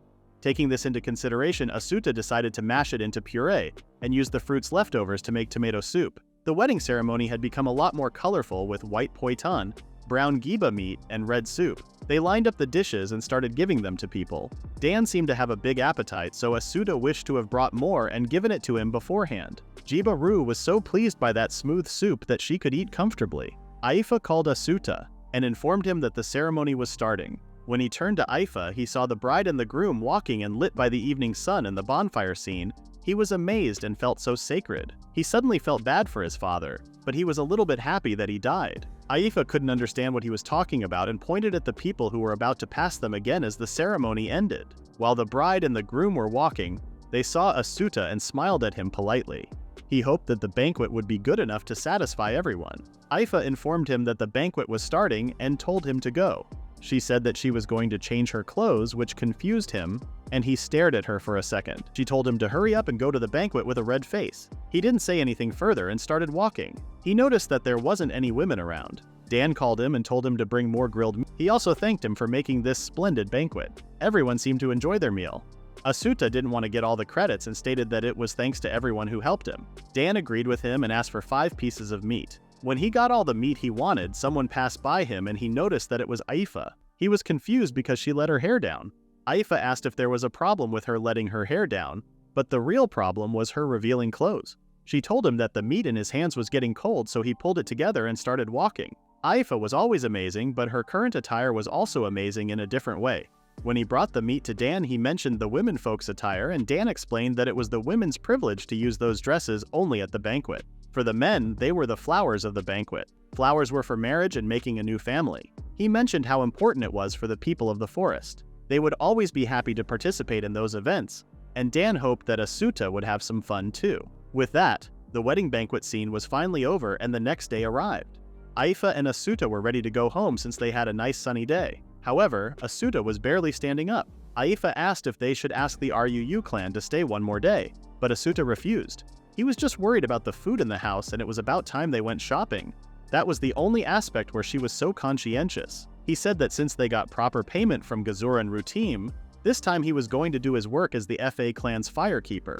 Aifa didn't object to him and they started walking. While walking, Aifa mentioned that if they were going to go shopping, that would mean they needed to pass that scary bridge. He totally forgot about that part. He noticed that there was someone there and it was obvious that he was so scared. The man looked at him and he felt like he had seen him before. Not a second later, the bridge cracked and the man started falling. Fortunately, he managed to hold onto the non-broken wood and the rope.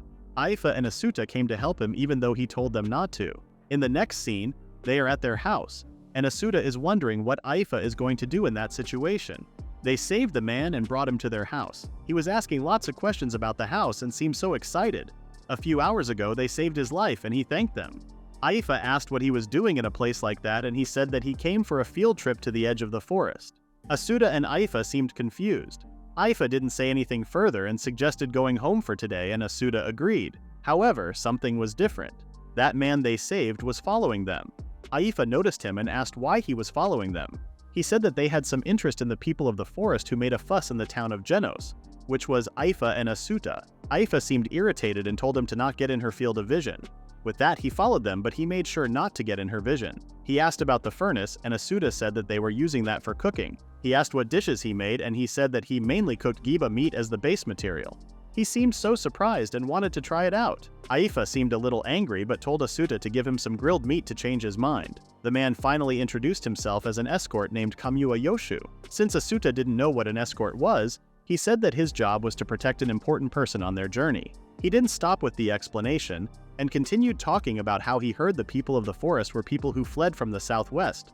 But Asuta gave no interest in him and decided to prepare the dish. When the dish was finished, he was shocked and so happy to eat a good meal. He started eating, and after a few bites, he stopped eating. Aifa thought her expectation was true as he didn't continue eating the meat, but Kamua was so delighted by this meal and stated that it was his first time eating something so delicious. He even asked if her clan monopolized such delicious meat. Aifa stood up and Asuta thought he was getting angry. However, she said that he hadn't even tasted the greatness of giba meat. They both were shocked at how she said this sentence. She continued saying that it was a dish called hamburger. Kamua Yoshu got so excited and asked what kind of dish it was. Aifa told Asuta to show it to him, and Asuta started cooking while Yoshu was yapping about things. He said that on the way, since they were going to pass the encampment of the people of the forest, he came to take a look, but he fell. Aifa understood his reasons, but she had no intention of welcoming the people of stone. Yoshu understood her because he knew trust could not be built by words alone. Asuta interrupted them and stated that the hamburger was ready. He mentioned that he could only make small poitan and stir-fry as a side dish since he didn't have a lot of time. Yoshu asked so many questions that Aifa told him to just eat and understand. They prayed and Yoshu ate his first bite. He started chewing and suddenly stopped and looked above. Aifa asked Asuta what he had done, but he denied doing anything. The most unexpected thing happened and Yoshu started crying his eyes out.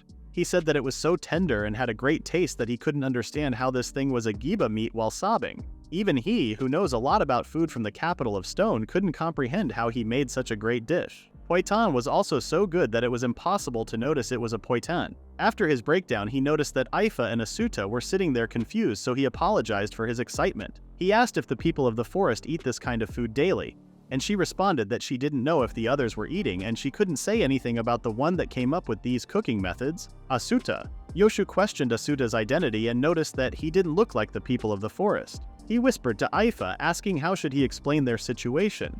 She told him to tell him whatever he wanted. Asuta said that he was born and lived in Japan, and before he knew it, he had arrived at the forest's edge. Yoshu asked if he was an immigrant as he was a bit confused, and Aifa had to be involved, stating that no matter where he came from, it wouldn't change the flavor of the food. Yoshu agreed with her with a serious face. Aifa then decided to continue their dinner and told Asuta that there weren't enough hamburgers. After eating dinner, it was time for Yoshu to go, and he thanked them for taking care of him. He was glad to know more about the forest's edge. They said their goodbyes and he was going.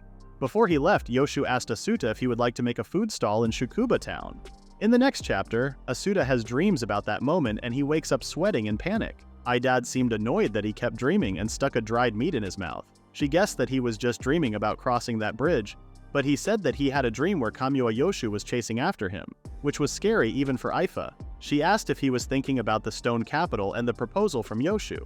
Back in that day when Yoshu made his proposal and left, Asuta asked Aifa if it was too much of a joke for him to set up a shop in the stone capital, but Aifa surprisingly found it as a good idea. Asuta was shocked because the last time they were there, she told him that they were just a group of bastards. Aifa denied saying something like that, but she did hate the stone capital as far as he knew. Aifa explained that it was a little bit different than hating. She stated that they were obsessed. He asked if she meant the money, and she said that the other day they could only buy ingredients after they sold the jibe fangs. In their current situation, their only trading item was jibe fangs, but if he could sell giba meat as food, then they could make giba meat their trading item and could eat hamburgers. Asuta could see the personal greed she had, but she said that giba meat would bring prosperity to the people of the forest. Without having to collect many giba fangs, people can buy poitan and arias, and it would reduce the number of people dying from malnutrition. This matter seemed to become very serious, so he decided to go and ask some other people in the forest. Back in the present, Asuta asked the other people, and Korin also said the same thing and supported him. Even though the people in the stone capital despised them and called them Giba eaters, he was just surprised that everyone supported this business. Aisa asked if they should just go to the stone capital to see Yoshu. He told them that he was staying at an inn and they hoped he was able to cross that bridge. They arrived at the stone capital, and Aifa suggested looking at the reactions of passers-by. There were a lot of people with different skin colors, but as expected, everyone was making annoyed faces. But he also noticed that some people do not mind him at all, and wondered if their attitudes differ based on their race. He tried to think that selling Giba meat shouldn't be a problem, but then decided not to take their attitude as a good response. When Aifa said she found it, Asuta thought she found the people of the forest stall, but she didn't seem to know what he was talking about. She said that she found the inn where Yoshu was staying. Asuta got nervous and wanted to go home, but Aifa of course didn't let him. She said that if he had gone home, their trip here would have been a waste, but he wanted to prepare himself. Aifa didn't care about that and said that if they went home, he was going to get frustrated over it again, and it was better to finish it now. When they went inside, a little kid greeted them and asked if he was Asuta. Asuta confirmed him and asked about him. The kid's name was Raid, and he was Kamua Yoshu's apprentice. Raid said that Yoshu was on the second floor and he asked them to come with him upstairs. He said that he would guide them to his room. As Asuta didn't even want to meet him, he suggested not to wake him up, but Raid was sure he had woken up. Raid yelled at Yoshu that the guests had come and opened his door just to see his half body on the table and the other half hanging there sleeping. Asuta thought he was dead, but Raid went and woke him up. Asuta didn't think he was going to wake up, but he surprisingly did. For a good 3 seconds though. Raid kept trying to wake him up, but since he didn't seem like waking up, Asuta suggested going home. Suddenly he heard his voice telling him to wait, and when he turned to him he saw him sitting straight and wanted to talk about business. Asuta was a little hesitant, so he started stating that the rent price was about the same as 10 pieces of Kimyu's meat buns, which was about 10 red copper coins, and as for him, he would take about 10% of his sales. He asked if he had eaten them before, and Asuta said he did. Yoshu also liked Kimyu's meat buns.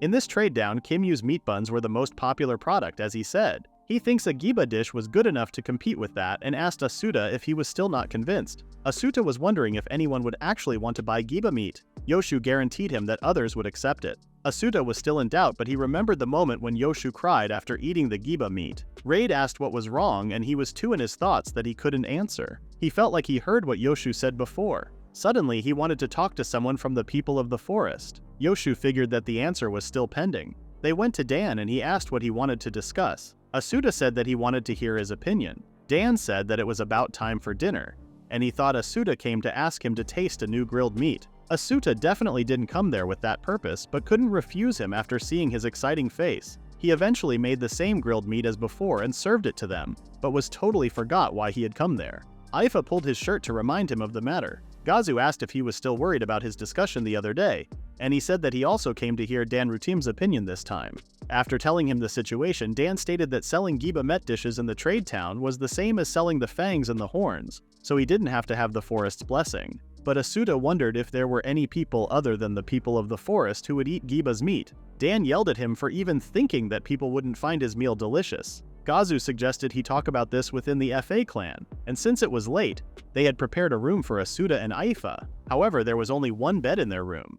Since they were from the same clan, they thought it would be okay. Aifa thanked them for preparing that room despite their sudden visit. When the woman left, Aifa went and checked the carpet and it was so fluffy. She told him to hurry up and come in. Asuta was still wondering if they could ask for one more bed, but Aifa told him that this was not their house, so he should give it up. She insisted on him to hurry up and come, so Asuta couldn't refuse this anymore. As they lay down together, Asuta was so nervous because she was so close to him. Aifa asked if he already decided on opening a stall in the trade town. Asuta turned to her and said that she was wrong. In the first place, in their current situation, they didn't have enough cooking tools to open a shop. He also worried about the money and Aifa's permission. She said that she had already given him her permission from the start. She continued, saying that he wanted to hear from asking people was an excuse to not do it. In other words, deep down, he didn't want to have his shop. She told him that she had a request for him. She reached her hand to him and asked if he could let her do something to help him as a family. Asuta held her hand and glanced at her breasts and beautiful body. He was too nervous to speak. In the morning, Asuta woke up and he seemed a lot excited. When Aifa asked him about it, he stated that he had decided to open a street stall. They didn't wait any longer to go see Yoshu, so they started walking. But Aifa noticed that he wasn't going in the direction of the trade town. He said that he got disoriented and suggested going home first and deciding what to sell.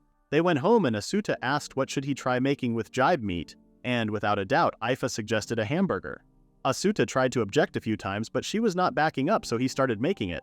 This time he was making it a little smaller than usual and Aifa wanted to eat. She was about to go bring a spoon, but he stopped her. He said that he was going to open a street stall so she couldn't afford to keep giving wooden plates and spoons to every single customer. He told her to grab it with her hands, but when she tried to do that, she immediately dropped it because it was so hot. Asuta wasn't surprised that it would be hot. He said that it was hard for her to eat the hamburger, but she got mad and ate the meat in one bite and burned her mouth. The meat juices were also coming out. He said that hamburgers wouldn't work. Aifa didn't object to this as she was already covered in sticky meat juice. The food he was going to sell should be as easy as Kim Yu's meat buns, so he tried to wrap it in poitan. He offered to Aifa and she seemed to have no problem eating it. However, she stated that even if it was nice that the juice didn't spill, the texture of the poitan was way too strong, and it would have been better to just eat the hamburger by itself and eat the leftover poitan afterward. Asuta thanked her. In other words, the sauce was insufficient and the texture was lacking. He felt like he could come up with more ideas with the ingredients they had now. He cooked a meal until it was dark outside and had Aifa taste it. From her expressions, it was so easy to understand that she loved this one. She said that he would be able to take down Yoshu in one blow. They went to Yoshu's inn the next day with the sample of what he was going to sell. Yoshu wished he would just hurry up and bring it out without worrying about formality, which made Asuta feel sick. Yoshu said that he was just joking and wanted to take a look. Asuta showed the box he brought and put it in front of him. When he opened the box, he was not even sure it was the same meat he had eaten before, because that jibe meat was red. Asuta explained that it was cooked with a sauce made from tarapa, and to improve the texture, he sandwiched it in between some tino and rhea. Yoshu quickly tried the meat and he was once again amazed. He gave it to Raid and when he took a bite, he said that the crispy feeling and tender meat were delicious with the sauce. After hearing what Aifa had to say after her tasting, he came up with this idea based on the hamburger. Yoshu asked what that food was called, and Asuta named it Giba Burger. He asked if he could rent a street stall with that, and Yoshu responded that the proprietor of Kim Yu's Tail Inn would lend him one. The next step was to decide how much to charge, but Yoshu left that to him. Whenever he wanted to open the shop, he just needed to give him a call and they would open it. All those people have told Asuta that his Giba Burger was delicious, but he was a bit worried about the Giba meat's popularity. When they went to their house, Aifa noticed that Asuta had something in his mind ever since they left the inn. Asuta explained that he was thinking about how much he should sell the jibe burgers for. He was thinking about selling them for 2 red copper coins, which was the same price as Kim Yu's meat bun. The ingredients he was using were aria, poitan, tino, tarapa, and poitan mixed with gigo. If he cooks 20 meals a day, then the unit price would be 0.65 red copper coins, and the location and the street stall rental fees for 10 days would be 20 copper coins. So if they set the price of ingredients at a maximum of 0.65 red copper coins, then by subtracting the ingredient price of 0.65 red copper coins, they could conclude that they would make a profit of 1.35 red copper coins. Aifa was overwhelmed by his calculation and asked him to say what he was trying to say. He said that according to his calculations, when selling Giba burgers, if they sell 60 burgers in 10 days, they wouldn't be in red. Aifa was relieved that he finally said it, but he was not done talking. He said that if they sold them at 2 red copper coins, they would need to sell 60 in 10 days. Aifa started to have a headache at this point. Asuta asked if she was alright and wondered if there was a problem with his number after all. Aifa said that it wasn't the issue. She said that she was the family head and she had a duty to fulfill. Therefore, he warned him to think and act for himself. Seeing Aifa wearing her coat, he asked where she was going and she said that she was hunting. Asuta totally forgot about the fact that she had to hunt for a living as she was helping him the whole time. He then realized that he wouldn't get her help from now on and that he would have to do everything by himself, such as material transportation, serving customers, and cooking. Aifa noticed that he was worried and asked what was wrong. He said that he forgot that she was a hunter. Aifa said that the Ruu clan had some members who were also interested in the street stall, so she suggested he go talk to them. When Aifa left, Vina Ruu came and apparently she heard the rumors about Asuta opening a store in the stone capsule. Vina Ryu seemed like a suitable person for marketing, and Asuta invited her to the inside. She was curious about what kind of things he was selling at his stall. He said that it was just one thing and he thought it would be better to show her. In the kitchen, he put all the ingredients and explained that he was going to mash the gigo and knead it into the poitan. Then they were going to bake the poitan. He also prepared the materials for the giba. He made the tarapa sauce, and after blanching the tarapa and peeling off the skin, he poured out the water and put a little fruit wine in the pot. He seasoned the tarapa with rock salt and herbs while it stewed. Once the tarapa became smooth, the tarapa sauce was finished. He then cooked the giba burgers in a slightly smallish size, just enough to fit in one hand, and then cut the aria and tino into strips, and spread them over the baked poitan they made earlier. Then he put the cooked giba burger on top of that. He poured the tarapa sauce on top. Lastly, he covered the top with another baked poitan, and the giba burger was complete. Vina Ruu seemed surprised, but when she tasted it, she seemed to like it. The poitan was a lot fluffier than usual, and the giba meat was also the perfect size. By adding grated gigo, the poitan became fluffy. Asuta felt good to listen to her impressions. They had all the ingredients plus the cooking utensils, and the need to bring kindling to start the fires. He asked if they were going to be able to carry all of that stuff. Vina Ruu didn't seem to have a problem with that. Asuta totally forgot his standing position in that world. He was extremely feeble. Vina asked what was wrong, and he said that in 3 days, he planned to take everything to the stone capital and rent a street stall, and asked her to come again in the morning. In the evening, Aifa was done hunting and asked if he made good progress. Asuta said he did, but he still seemed a bit down. He forgot that this world was not Japan. He hasn't thought about things like thieves or unreasonable violence at all. But Aifa said that with her hunting and him running the street stall, there was nothing they couldn't do together. Asuta got the courage, and he was sure he would make it work as a member of the FA clan. 3 days later, Asuta prepared everything and waited for Vina Ruu to come. She eventually came, and she looked stunning. Asuta asked what was with her appearance, and she said that when the women of the forest go to the stone capital, they need to hide their skin as much as possible. Even though she was wearing a long dress, it was a little assertive to Asuta. She remembered something and mentioned that when she talked about Asuta's store, one more person wanted to come. We see that the person who came along with Vina Ruu was Rudoruu. He wanted to come here to guard him. Vina Ruu teased him by saying he came because he heard Asuta opening a store, but he denied it and stated that he had some free time and he came to help them. He also stated that if Asuta left on his own, he might get attacked. He was poor, so he would be targeted right away. He already knew that, and this was what he was scared of. He asked if he minded helping him carry everything, and Rudo accepted it. After packing everything, it was time to go to the stone capital. When they arrived at the capital, Asuta was on the floor barely walking. Now all they had to do was to borrow a stall from Kim Yusu's tail. Asuta seemed to like this new stall. Rudo was going to take this stall to the location and asked if something was wrong. Asuta said there was nothing wrong, but he was simply thinking about his past. He wanted to tell his father that he had his store even though it was small. He pulled it together and decided to start preparing to open the store. People seemed to be curious about their store and what they were going to sell. Asuta felt he was being looked at more and thought they were staring at him since it was rare to see someone like him opening a store. They brought the place they were assigned, and it was farthest away from the road from all of the stores. Asuta decided not to worry about that for now and started preparing. When he took a look at his stall, it looked a bit basic. That's where he needed to prove himself, so he told Rudo and Vina that they should start by preparing all the wood. He told Rudo to leave 5 or 6 behind, and Vina was preparing the arias. The preparations were done after bringing the pot and laying aside the Gibaberg materials. Asuta thanked Vina and Rudo for their help. He was excited to have his store even though it was not only his. If everyone in the forest and Aifa weren't here, he wouldn't have made it. The problem was no one had come here.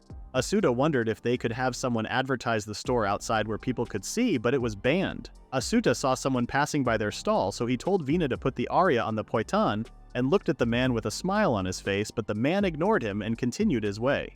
However, he did a U-turn right there in front of the stall. Vina tried to cheer him up, saying that the store just opened.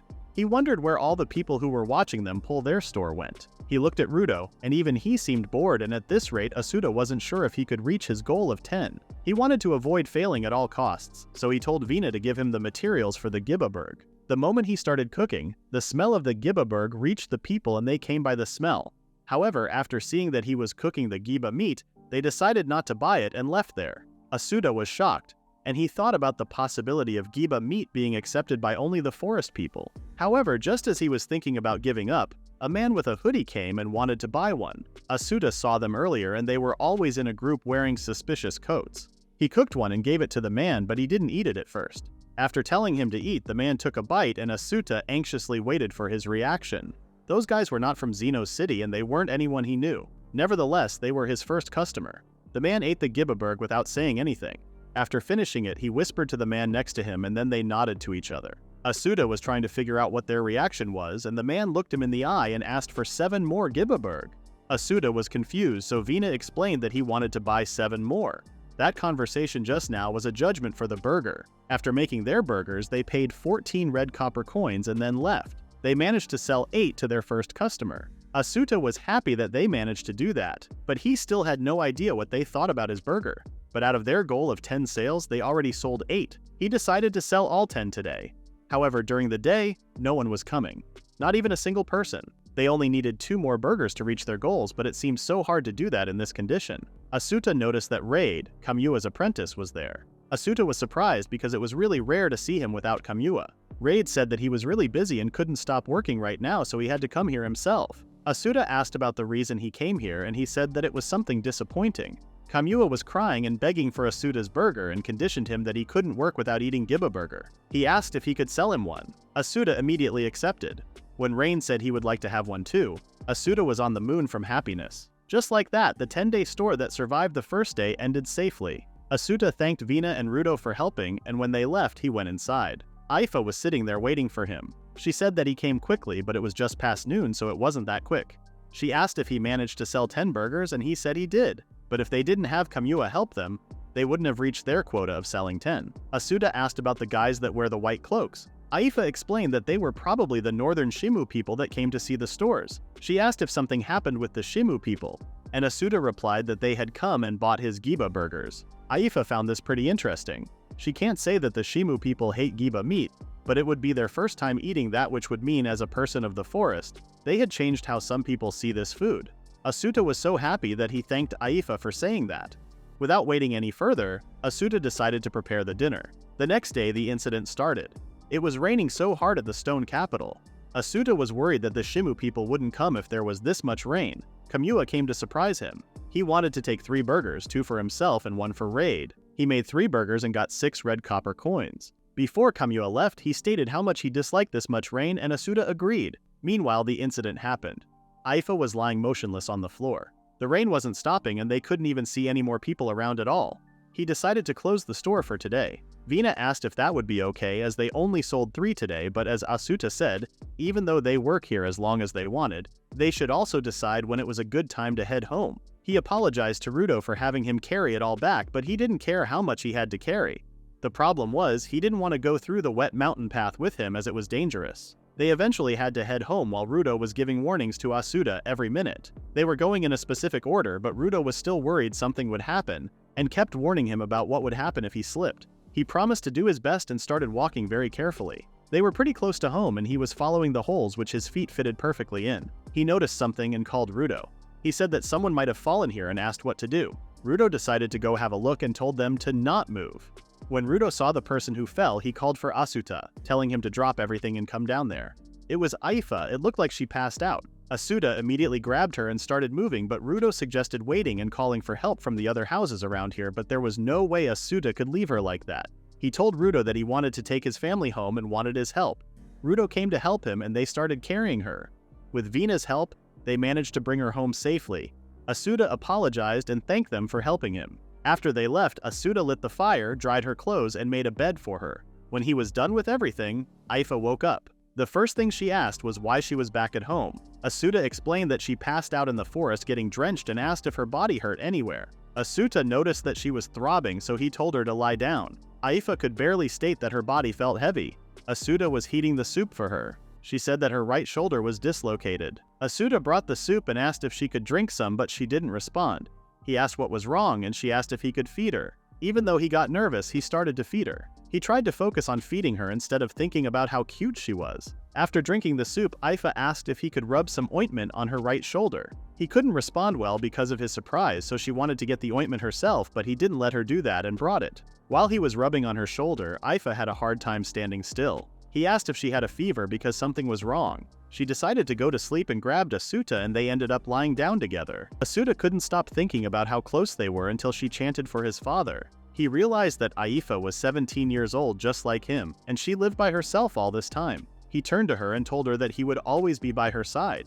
In the next scene, Aifa was going to work with Asuta, but she wasn't sure it would be okay for her to go. Asuta said that her fever had gone down and she couldn't hunt for a while with that shoulder, so she was going to go to Genos with him as a guard. When Vinaru and Rudoru arrived at Asuta's, they were surprised to see Aifa. They asked her if she was okay to be moving around as her arm was injured. To their surprise, Aifa apologized for being a bother to them yesterday and thanked them for carrying her. As she was unable to hunt, she asked to escort them to Genos. Asuta realized that she was bothered by it as she was saying that she could protect them even with her arm like that. Rudo responded that he would carry their luggage to the town, and then they could sample the food too. Vina added that they already got a separate payment from Asuta, so there was nothing to worry about. When they arrived at the store, Asuta asked Vina-ru for help because some materials in the rain were left behind. He couldn't make any Giba burgers yesterday, so he decided to mince the meat and asked her to knead it. Rudo and Aifa were watching them, and Rudo said that he should rest a little as not many people come anyway. Aifa was surprised. He said that there weren't many people who came down this small alley, and the only people that came here had a reason. But a customer would smell food. A man came to the stall and started scolding Asuta for not having customers. It was the man from the vegetable shop. He said that he only sold this store to him because Kamua Yoshu said he should, and he used all the vegetables from him. Aifa started walking towards the man and asked him if he had ever eaten a hamburger before, and that he shouldn't say anything before trying it. Asuta was speechless. The man called Aifa and surprisingly thanked her for saving his daughter. Aifa asked what on earth he was talking about, and he showed his daughter Tara. But even seeing her didn't help Aifa to remember. Tara said that she got mixed up in a situation with a drunk man and she made him go away. A person who drinks alcohol from Genos would be someone from Sun's house. So Aifa remembered what happened. Tara's father seemed to be curious about that Hamburg she was talking about and wanted 2 of them. One for him and one for his daughter. Asuta asked if that would be okay, and the man simply stated that he wanted to test how his vegetables were being used. With that, Asuta asked Vina to put some tino on top of the poiton. The man was confused by what he was cooking because he wouldn't taste how good the tino was if he sliced it thinly. He was even more confused to see Giba meat looking nothing like Gibas. After putting the mat on top of the tino, the burgers were ready to be eaten. His daughter Tara didn't wait any longer and tasted the burger. He expected her to say it was too spicy, but to his surprise, she stated that this burger was really yummy. He didn't want to wait any longer and ate the burger in a second. He couldn't believe what he ate was actually Giba meat. The thinly sliced tino was great and the softness absorbed all the flavor. He then asked if anything would change if he used any other meat. He was only selling Giba meat for the time being after all. However, Asuta stated that the Giba burger wasn't bad, and he also wanted more people to know how good Giba meat was. He said to himself that he would make it with just the Giba burger, but now the situation wasn't that good. But he couldn't say that out loud in front of Aifa. Tara's father then decided to do something about it and introduce him to more vegetables that would go well with the Giba. He looked at his daughter and seemed a little sad that she wasn't paying attention. He decided to go get the vegetables with Tara. He came back with so many different vegetables that even Aifa had never seen before. He asked if he could taste some of them, and the man was okay as they didn't sell much. He warned him that there were a few vegetables with a strong flavor. The first vegetable he tried on seemed to be one of them. The vegetable was called mayamu, and the man explained that its smell was strong and it wasn't something you would eat raw. Asuta was still sitting on the ground with mayamu in his mouth. He told Asuta to spit out if he wanted, but he refused and swallowed it. Asuta said that he might be able to do something with this vegetable. The vegetable guy asked how many mayamus he would like to buy. They talked about the price and the amount, and the business talk was concluded, and he left to get the vegetables. Asuta was thinking about what to do with the leftover ingredients when Aifa commented that the vegetable shop owner was pretty skillful. Asuta was a cook, so he decided to create a new menu from the hint he gave him as a vegetable pro. Vina-ru came and asked what he was doing, and he responded that he was thinking about the ingredients for the new menu. Vina-ru was shocked when she heard him. She asked if he was planning to make a new dish just by improvising. When he confirmed her, she wanted to join him. First things first, they look for ingredients. If they were cooking meat, they would need fruit wine for the aroma. Vina asked what he was going to do about the flavor, and he said that the rock salt was used in the sauce for the Giba burg and pico leaves, but he realized that it was pretty much the same as the grilled Giba meat. But to have them eat the meat, they would need a slightly different idea. Vina was surprised to see Asuta slicing the meat so thin. He explained that it was easier to eat it when it was thin, and the salt and the pico leaves had a stronger flavor. The vegetable man returned, and apparently his name was Dora. Dora brought the mayamu he ordered, and Asuta thinly sliced the mayamu. He asked Vina to light the furnace. He poured the fruit wine and put in the sliced mayamu. Let it cook for a while, then pour in some more fruit wine. The smell of the food started coming out, making Dora and Aifa pleased. Lastly, Asuta put the Giba meat he thinly sliced up earlier on top. This smell was something that made them hungry. The smell of the cooking Giba meat and the smell of the mayamu on top of that was spreading all throughout the town. Aifa was once again amazed by Asuta's cooking skills. Asuta asked Vina-ru if she could prepare the cooked poiton and tino leaves, and she immediately did it. With the poiton and tino leaves, it should be a dish that you could walk and eat at the same time. With the cooked Giba meat, they put it on top of the poiton and put some of the sauce on top, and the dish was ready. As the insides may fall out, he wrapped the poitan, and the giba meat dish was completed. As Dora was the one who sold him the mayamu, he wanted to be his first customer. Asuta wasn't sure about this because it was a trial product, but Dora still wanted to pay him and have a taste. He eventually handed him the giba wrap and he started eating right away. While he was describing how good the food was, the Shimu people appeared behind him. Asuta thought they came to eat the jibe burgers, but they pointed at the food he just cooked. They wanted one cooked mayamu, and Asuta immediately started preparing. Dora left after saying that he was going to pop over here later to buy some for Tara. The mayamu was ready and he started eating in silence again. Just like the other time, they started whispering again. He then turned to Asuta, asking for 6 mayamu and 7 giba burgers. With Dora's purchase earlier and this, the losses they made yesterday were now gone. Asuta smiled politely and stated that he was going to prepare them now. Aifa and Ruto were watching them quietly. After a while, their order was ready and they took everything and left. Asuta was so relieved that all the giba meat was sold. All that was left were the ones for Dora's daughter Tara, but he wondered when he would come back. Ruto offered to go check on Dora because Aifa was already here and it was hard for him to keep guarding with that delicious smell. He headed to the vegetable store with an upset face, but Asuta called him and promised to make a burger for him. Hearing this, Ruto's sad face disappeared and he smiled at him. Aifa apologized for being a trouble to him, but Asuta stated that he was the one who was being helped there. And selling giba meat like this was something he wouldn't have been able to do on his own. He was thankful to everyone who lived in the forest and everyone who lived in Genos. Vina said that she was thankful to Asuta too, but he seemed confused. She decided to start cutting up the tino leaves, and Asuta gave his attention to cooking again. While Ruto was walking, he saw a bunch of people keeping an eye on Asuta's store. "It's that store," they said and started moving. Ruto decided to follow them. Meanwhile, Asuta and Vina finished cooking the giba burger. All that was left was the miyamu. Those people were watching them from a distance, and the woman in front of them was glaring at them. Ruto was worried that they were going to do something bad to Asuta's store. The woman stated that she smelled something good and came over here, and people from the forest have opened a store. This would mean it was giba meat, so the men behind her decided to go to the vegetable shop and stated that they came to see what it was. They started blaming the woman named Yumi and she seemed confused. Asuta was watching them in silence. They forced Yumi to test it out. She said that giba meat was gross, but they said that she was the one who wanted to come over here. Asuta was confused. He knew that the forest people didn't have the best reputation, but he didn't expect it to be this much. He calmly asked if she would like to try one of their products before complaining about them just based on looks. He knew what he was doing wasn't good, but he didn't open his store for people to get annoyed. The woman agreed to taste some of his cooked meal. After hearing that, he decided to cook her mayamu with jibe meat. The guys behind her were stating that she was so unlucky. Asuta prepared the meat and she bought it for 2 red copper coins. She came here because of the good smell, so Asuta was almost sure she would like it. When she had a bite, Asuta was pretty comfortable. The guys asked how it was, and Yumi suddenly turned her back to them. They asked what was wrong, and she said that she wanted to get away from this place and asked them if they wanted to eat it. Asuta was stunned. They all left after seeing Yumi so angry. Asuta didn't say anything further and continued cooking. Ruto came back with Dora. Asuta said that his cooked mayamu was ready. Dora noticed that he was a little hesitant when saying cooked mayamu. Asuta first seemed a little down, but then confidently stated that he was excited about how he was going to cook this. Seeing his expression, Aifa couldn't help but smile a little. Dora was surprised that he was planning to improve this cooked mayamu further because he thought it was plenty good. Asuta thanked him for his comment and stated that they still had some leftover mayamu, and they were going to close the store for now. However, Kamua came running and asked if he made it. Asuta said that they were closed, but he refused because thought he made it. He smelled mayamu, so he asked if he made a new menu item. Asuta confirmed him, but he explained that they already packed everything up.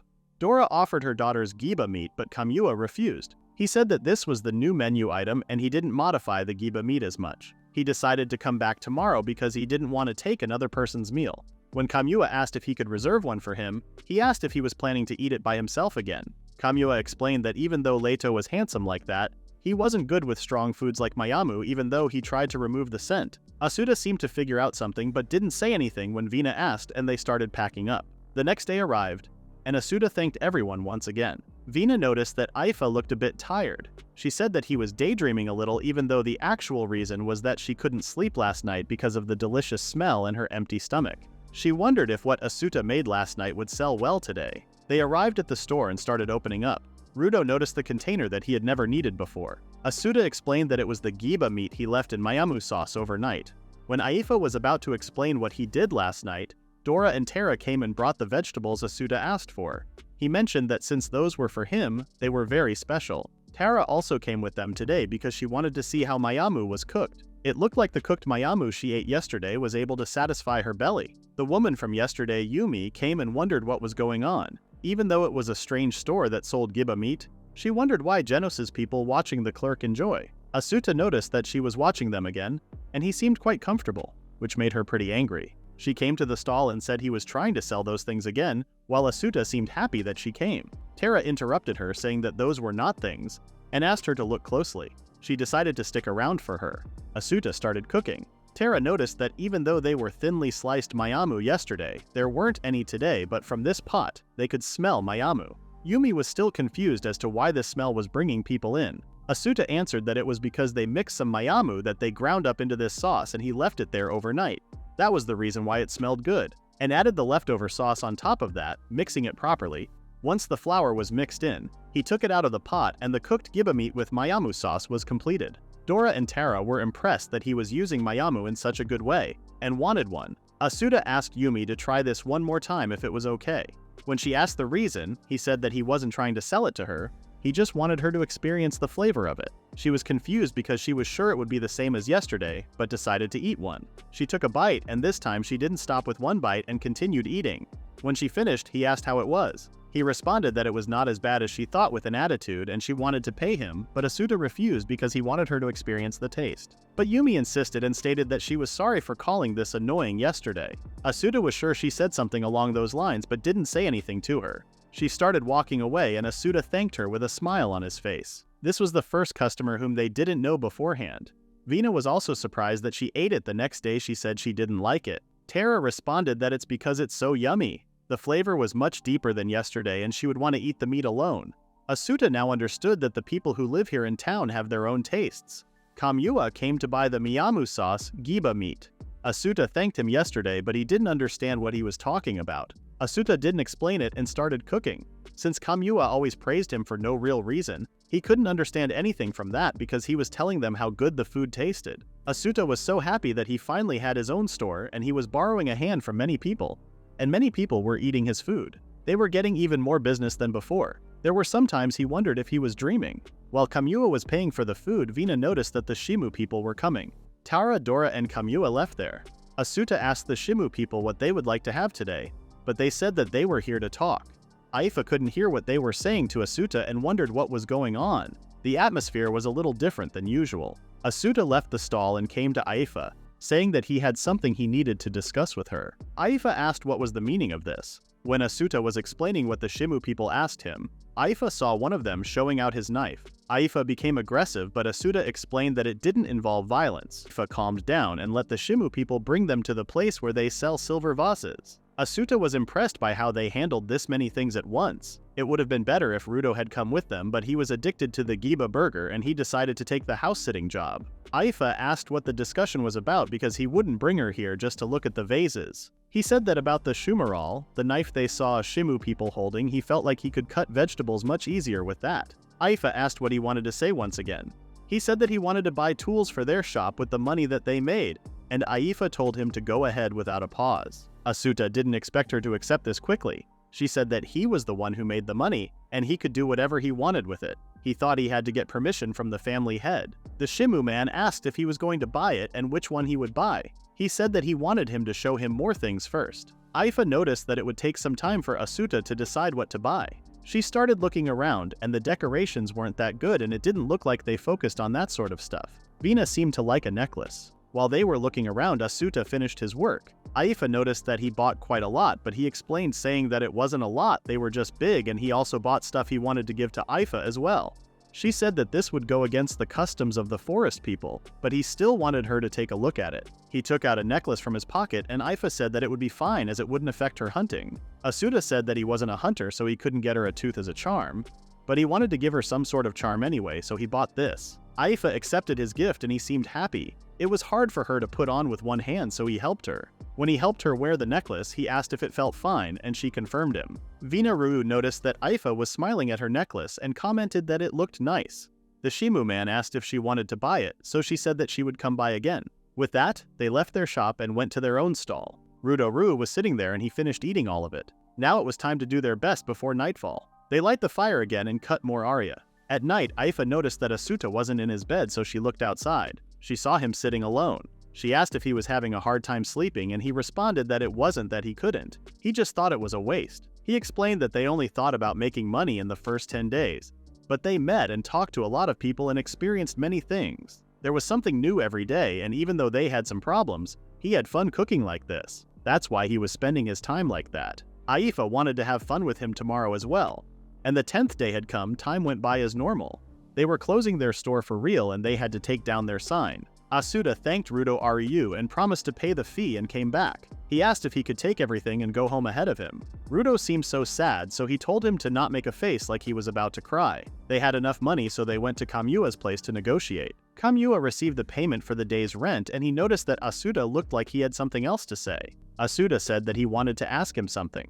Kamura wondered what happened, and he responded that he wanted to extend the rent's duration. Kamura figured that the reason was because he learned that he could make a profit with the giba meat. That was also a part of it, but he also wanted to see a new world. In the beginning, he was only thinking about managing the stall, but while meeting a lot of different people in this town, he realized that all he wanted was to make a lot of people eat his food. Kamura was pleased with his goal, and he promised to speak to the owner himself. Asuta didn't expect him to be this easy, so he was a little surprised. Kamura said that he had everything handled. Asuta wanted to be happy, but somehow he couldn't. Aifa asked if that wasn't great and stated that she was also really happy that she could continue to eat his food.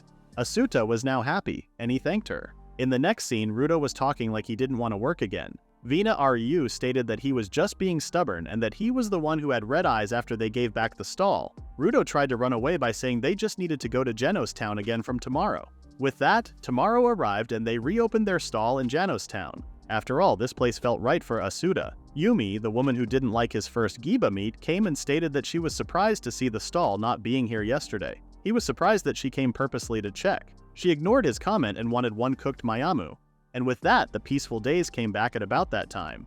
People also seemed more interested in the giba meat. Suddenly, Asuta felt something shaking and Vina felt it too. A big chubby man was running towards them asking for the food he was selling. He showed the bag of coins he had and wanted one. Asuta asked Vina Ru what she was thinking and noticed that she was not responding. Based on her reaction, Asuta kind of figured out who this person was. Aifa and Rudo also seemed angry. This person was the Sun family's elder brother who tried to assault her and she struck him back. And so, if she gets involved with the Ruu family, the Sun family wouldn't stay silent. Asuta recalled seeing him before and now he remembered.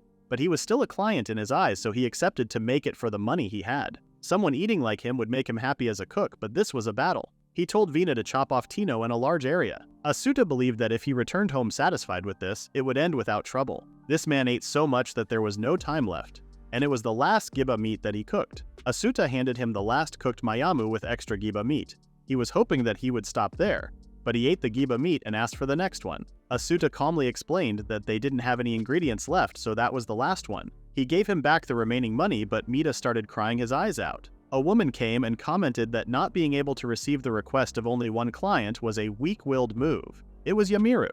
She said that they couldn't do anything and then noticed that Aifa was standing there, and she called her the person who deceived their little brother and spread bad rumors. She also called Vina and Rudo the incompetent members who refused to obey their family. She was really unpleasant with them. Mita was still crying because of hunger, but she told him to not be childish because if he came back home like that, he would be punished. Asuta had enough of her and scolded her for trying to hurt even her own family member. She didn't seem to be bothered by his words and said that if he was so pitiful, the Ruu family's firekeeper there made more of an effort and asked if it would be fine if the Sun family took the firekeeper role and made something for Mita. She also included Aifa in this. She made fun of her for not having a third person in his FA family. She claimed that Asuta wasn't even thinking about refusing. Asuta asked about the conditions because otherwise they can't measure. They just have to prepare the dinner and it would be fine. Yamiru confirmed him and explained that the family head meeting was going to occur at the Sun family, so they should make preparations for it. However, including the giba meat, he would have to get enough ingredients for 70 people. As payment, they would prepare money for 40 giba. Asuta was confused because they could get that much meat themselves. Yamiru stated that if there was something he didn't understand, he could ask the Ruu family. They went to the Ruu family's head, and Asuta said that the woman called Yamiru-sun ordered them to make preparations for the family head meeting. Gazuran Rutim said that the time for the meeting was close, and Asuta asked if it was something that would cause them trouble. He said that there was no problem with the meeting itself, but aiming for the head of the place close to the forest meat, and the fact that the Sun family intentionally made contact with him worried him. He didn't see them during the stall's test period. He thought that people from Genos didn't accept people from the forest, but he wondered if this had a connection. Someone entered the room and it was Jiba Ryu. Aifa asked if she was alright by herself, but Reina was following her. She heard that the Sun family gave them a hard time in the city. Donda said that the people from the Sun family annoy him, but he didn't plan on saying anything about what happened in the city. He did say he would lend him a hand, but that was something he decided himself. He didn't plan on getting others involved. Jiba Ryu found him reasonable, but it wasn't about that for her. He said that it was about the contract they signed 80 years ago. It was about prohibiting the harvest of the forest blessings and accepting to engage in Giba hunting. The trade with the city ceased, and the families that couldn't hunt died out. That's why it pains her to see the forest people bitter and suffering at the hands of townspeople. Asuta called Jiba Ryu and firmly stated that there was no need for her to be the only one tormented by a guilty conscience. And the actual city was because the trade ceased that there were new encounters. About Yamiru's son, he was angry a lot, so this had nothing to do with the past, and he wanted to knock them down by his own will. She said that this was something that affects the Ruu family as well, so he can't run wild on his own. Aifa said that they were going to confront them with their way of doing things. Donda was willing to lend him men and women from the Ruu clan to carry the ingredients, and they planned to leave early on that day. With that, the day of the family head meeting came. Before they were about to arrive at the Sun family, Rudo asked Asuta if he was alright, and he was okay. An old man named T-Sun greeted them and led them somewhere. The atmosphere was so gloomy and nervous. He showed them the place they were going to put their ingredients. This place was the fire hut of the Sun family. He looked inside and saw a bunch of people. He introduced himself as the family's Asuta, the firekeeper for today, and was about to ask them for a favor for the family head meeting preparation, but they stopped listening to him mid-sentence. Aifa told Asuta to pull himself together and not let them get to him. Vina and Reina were also there and expressed their support for him. Asuta decided to start cooking and they worked cooperatively together.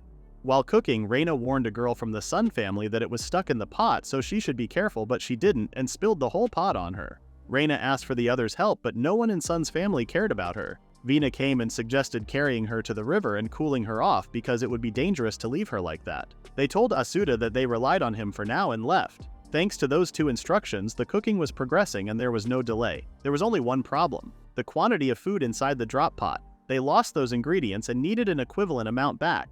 There was nothing they could do about that, so Asuta offered to pay the charge in exchange for their stocked provisions.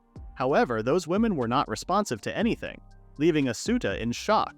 The job of firekeeper was taken care of by the women, so they should know about the ingredients as well. So he was puzzled. Asuta asked them for the ingredients, but they were not responding. The footsteps were heard, and after a second, Mita-san was inside the kitchen at the worst time possible. He didn't want to think about the possibility of Mita coming here to eat something when they didn't have enough ingredients, but then realized that he might have a chance to know where the ingredients were. Mita said that he wanted to eat the thing he was selling at the stall, and Asuta replied that he wanted to make him some, but he would have to borrow some ingredients from the Sun family's stock, otherwise he couldn't. He asked Misa if he could guide him to the granary. His plan worked and Mita led him to the granary. Unlike the others, Mita didn't seem to be acting strange. He pointed at the granary and said that it should be fine if there was a firekeeper. The granary was so big that it wouldn't lose against one of the Ryu family. He was sure they would be able to cover the loss. Mita tried to open the door, but even though he used all his power, it wouldn't open. Asuta was puzzled once again because the granary should be used every day, so it would be pointless to lock the door. He asked how long had it been like this and asked Mita if yesterday's dinner had been prepared correctly. Mita said that he always eats in the city, such as Kim Yusu's meat buns. Asuta wondered if Mita was an exception, but their money couldn't support him every day. Mita asked what happened and he was worried that Asuta wouldn't be able to make him some food. Asuta decided to think about making dinner for now. While he was thinking about how to open the door, a T-Sun came and asked what was happening and what business he had with the granary. He said that the ingredients they brought with them became insufficient. T-Sun thought he came to steal from granary. He said that they would pay the compensation, so he asked him to share some of their stocks, but T told him to stop acting like a thief. He told him to ask a family member. Asuta said that he asked the firekeeper girls, but they didn't answer him. T then responded that it might be because they thought he wasn't trustworthy enough. It was pointless to continue talking with him as he was thinking about what to do with the ingredients. Rudo came and asked what he was doing. T-Sun said that since the people from the Ryu family were here, there was no need for the Sun family to give him ingredients, and asked him to leave immediately. Before they leave, Asuta saw him scolding Mita for coming there. Asuta thanked Rudo and asked why he was there. He said that he saw Vina and the others running around and he heard what they said, so he was worried that something happened. Asuta said that this time they were low on ingredients and he couldn't help him. However, Rudo-ru stated that he was going to go to the city right away and buy them and he could pay him later. Asuta thanked him and started listing the things he needed. When Rudo left, Asuta decided to go back to work.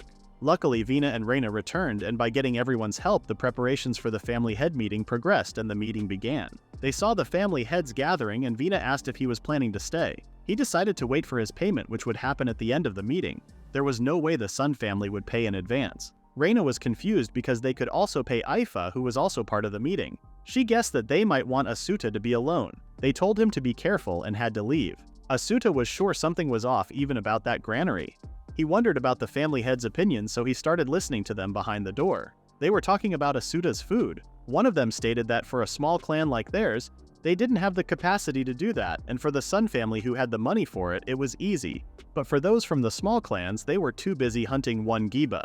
Aifa talked, stating that it was reasonable. She said that every family couldn't hunt enough giba, and that was the reason why the Sun family should distribute its wealth. The Sun family laughed at her for suggesting that she was from a family arbitrarily selling giba meat in town, and told her that if she insisted, she should be the one offering to supply giba meat. Asuta knew that whatever the world, the discord between rich and poor would never disappear. There was no point in him staying here, so he started walking away. He was feeling guilty for abandoning Mita even though he was the one who showed him the granary. He wanted to apologize and started looking for him. Yamiru-san saw him and asked why he was restlessly wandering around people's houses.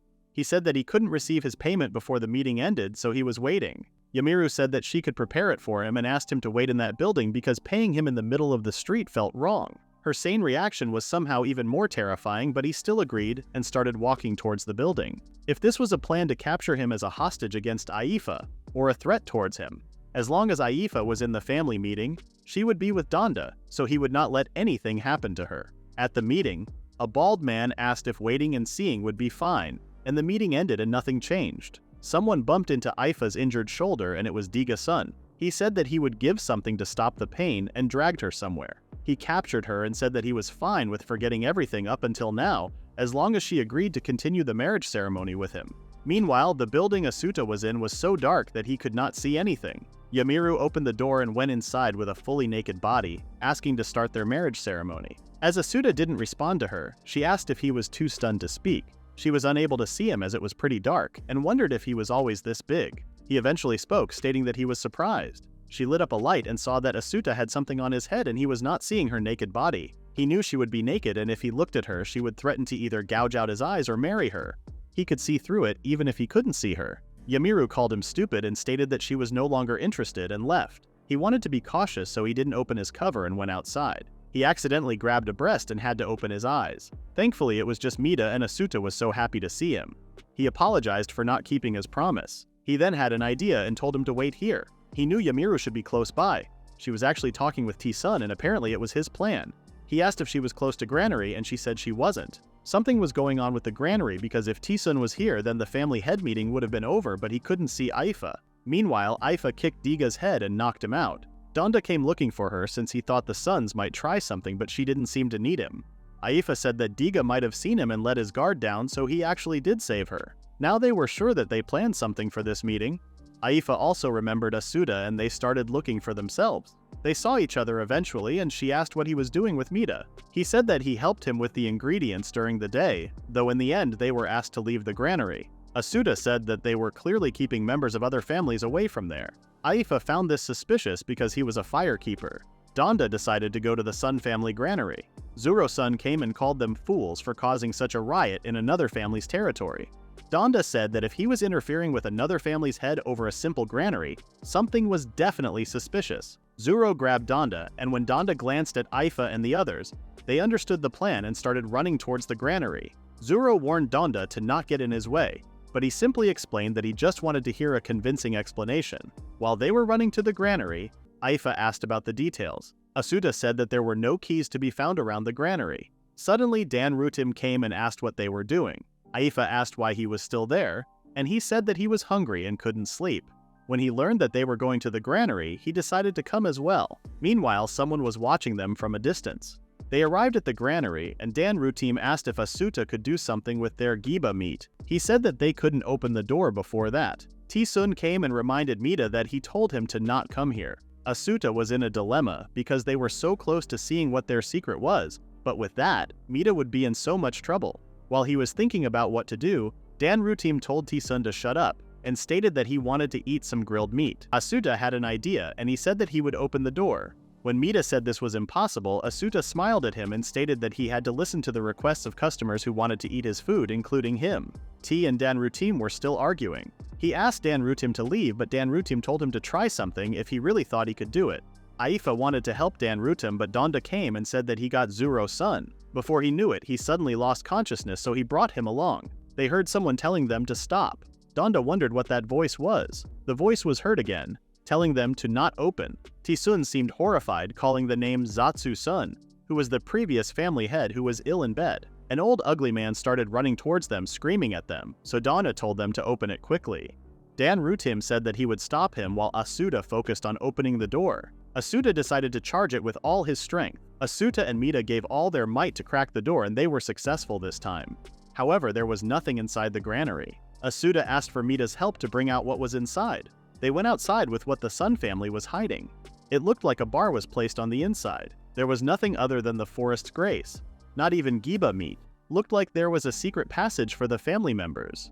That old man started screaming when Aifa told her that they reached out their hands to the prohibited mountain's grace, and not only that they lived thoughtlessly with money without even hunting jibas, which was against the rules. With that, the Sun family was finished. Several days after the troublesome family head meeting, Asuta and Aifa went to Jibaru to tell her what happened. Although she should have heard from Dondaru, she still asked them to come and tell her what happened. She asked how Zatsu was. Asuta knew that she was talking about the old man who was screaming. Before Asuta responded to her, Aifa said that the reason Jibaru called them was because she wanted to know about Zatsu. Jibaru understood that she realized it. She said that Jiba told them about the contract, and she thought she might be worried that they broke the contract.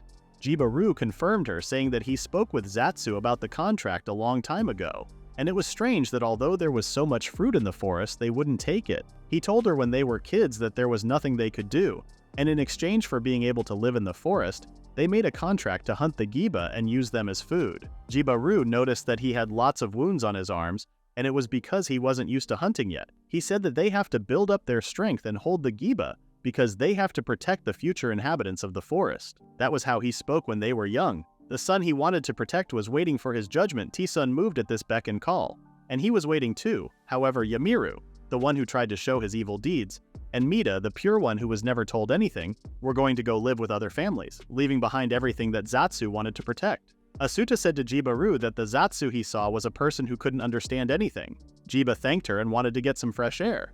They helped her out and went outside. It was a good sunny day. Asuta thought that those two from the story long ago should have been looking at the same sky. The next morning, Asuta wakes up and sees Aifa stretching, which means her arm was completely healed. She said that from today she was going to work as a hunter. At first, Asuta was happy, but then he realized that she wouldn't be near him.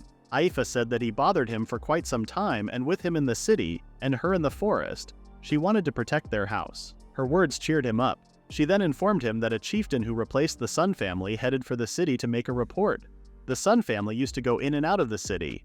In the next scene, Asuta is back in business with his team. He brought giba meat to Rudo and apologized for being late. He gave him the burgers to help him out. Rudo reminded him that he promised to reward him with 20 giba burgers, so he promised to give him more.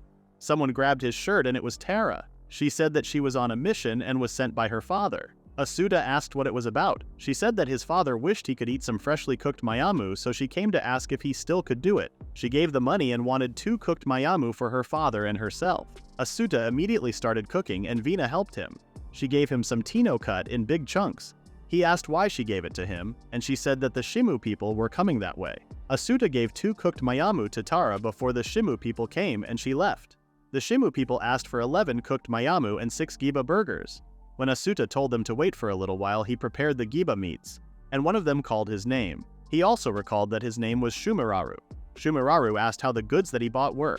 When he was about to comment on the knife he bought from them, Vina-ru grabbed his shirt and pointed at her necklace. Asuta was confused and couldn't understand what she was talking about even when she asked if he was always wearing it. Eventually, Vina had to explain to Shumiraru that she was properly wearing the blue stone necklace every day and was certainly happy to have it. Shumiraru asked for Vina-ru's name and they started talking. Vinaru was paying more attention than Asuta thought. He decided to not let himself be helped out and strive to become someone who helps others out. He prepared their order and they left with satisfaction. Vinaru mentioned how she felt like they were back to the ordinary days and Asuta agreed. He noticed that Reito was coming too. He asked what happened and if Kamua sent him on an errand again. He said that Kamua had something to discuss with him. Asuta guessed that he would talk about the stall and decided to go as they almost reached their quota for the day. Reito and Asuta headed over to Kamua's place and arrived at his room. When they entered, Kamua seemed pretty miserable and said that something annoying happened. He seemed to have a mental breakdown and he was questioning many things like which route to take when departing and who he should go with. He said that even though he prepared everything was ruined. Apparently, he had a few days until the deadline for something and he didn't have a guide. Asuta was puzzled by every single word. Kamua asked if he had forgotten his work and Asuta couldn't answer his question. Their facial expressions changed dramatically and Kamua broke down, telling him that he told the first time they met in the forest that he came to investigate for his job of protecting merchant convoys. Asuta felt like he heard something like he had come to the forest for some preparations, but he didn't know the reason so he asked, which made him even more frustrated. But he explained that he was going to protect the merchant from Genos City to the Eastern Kingdom. The route through the forest hadn't been used in decades, but the Lord of Genos planned to restore it. However, there was an issue with this. Giba inside the forest attacked people and merchants were even attacked by unknown people in the past. There were dangerous places like that bridge he fell from. That was the reason why the route was abandoned. However, this time he moved himself and asked the forest people to help and made previous arrangements. When he was done with the preparations, he heard that the Sun family, whom he asked to act as guides, had disappeared, and he asked if he knew anything about that. The silence after this question was pretty long. He didn't know the Sun family broke the contract, and the reason for the three family heads to come to the city was certainly because of that report. He was partly involved with the Sun family, but it didn't directly relate to him. There were only a few days left, so Kamua was desperate for help. Asuta said that he didn't know about the Sun family, but he wanted to help him out with anything now. However, Kamua didn't seem to be able to think about a solution now. Asuta asked if the paper on the table was the contract he made with the Sun family, and Kamua confirmed him, but added that it was made specifically for the Sun family. Asuta said that if he was fine with it, he could try looking for a family that would help him among the other people of the forest. Kamua said that for visiting a family they need to negotiate, but it was fine for Asuta. He said that right now, he was going to return to the forest with people from the Ru family, so he asked for more details. Kamua seemed a little more alive and started explaining the details to him. After giving the details, Asuta left, telling them to not worry. In the next scene, we see Asuta with Gazuran Ruteam. Asuta was so embarrassed to ask him, but he told him that it was fine. Gazuran knew he only came because the Ru family had him on a mission. He said that suddenly imposing something like that on him was a bit weird. Asuta thought that the Ru family would do it, but Donda told him that it was the responsibility of the Ruteam or the Saudi family. Thankfully, Gazuran Ruteam accepted his request. Asuta showed him the plan they discussed with the Sun family, and Gazuran took a look at the paper. He said that they planned to pass through the forest using the road from west to east.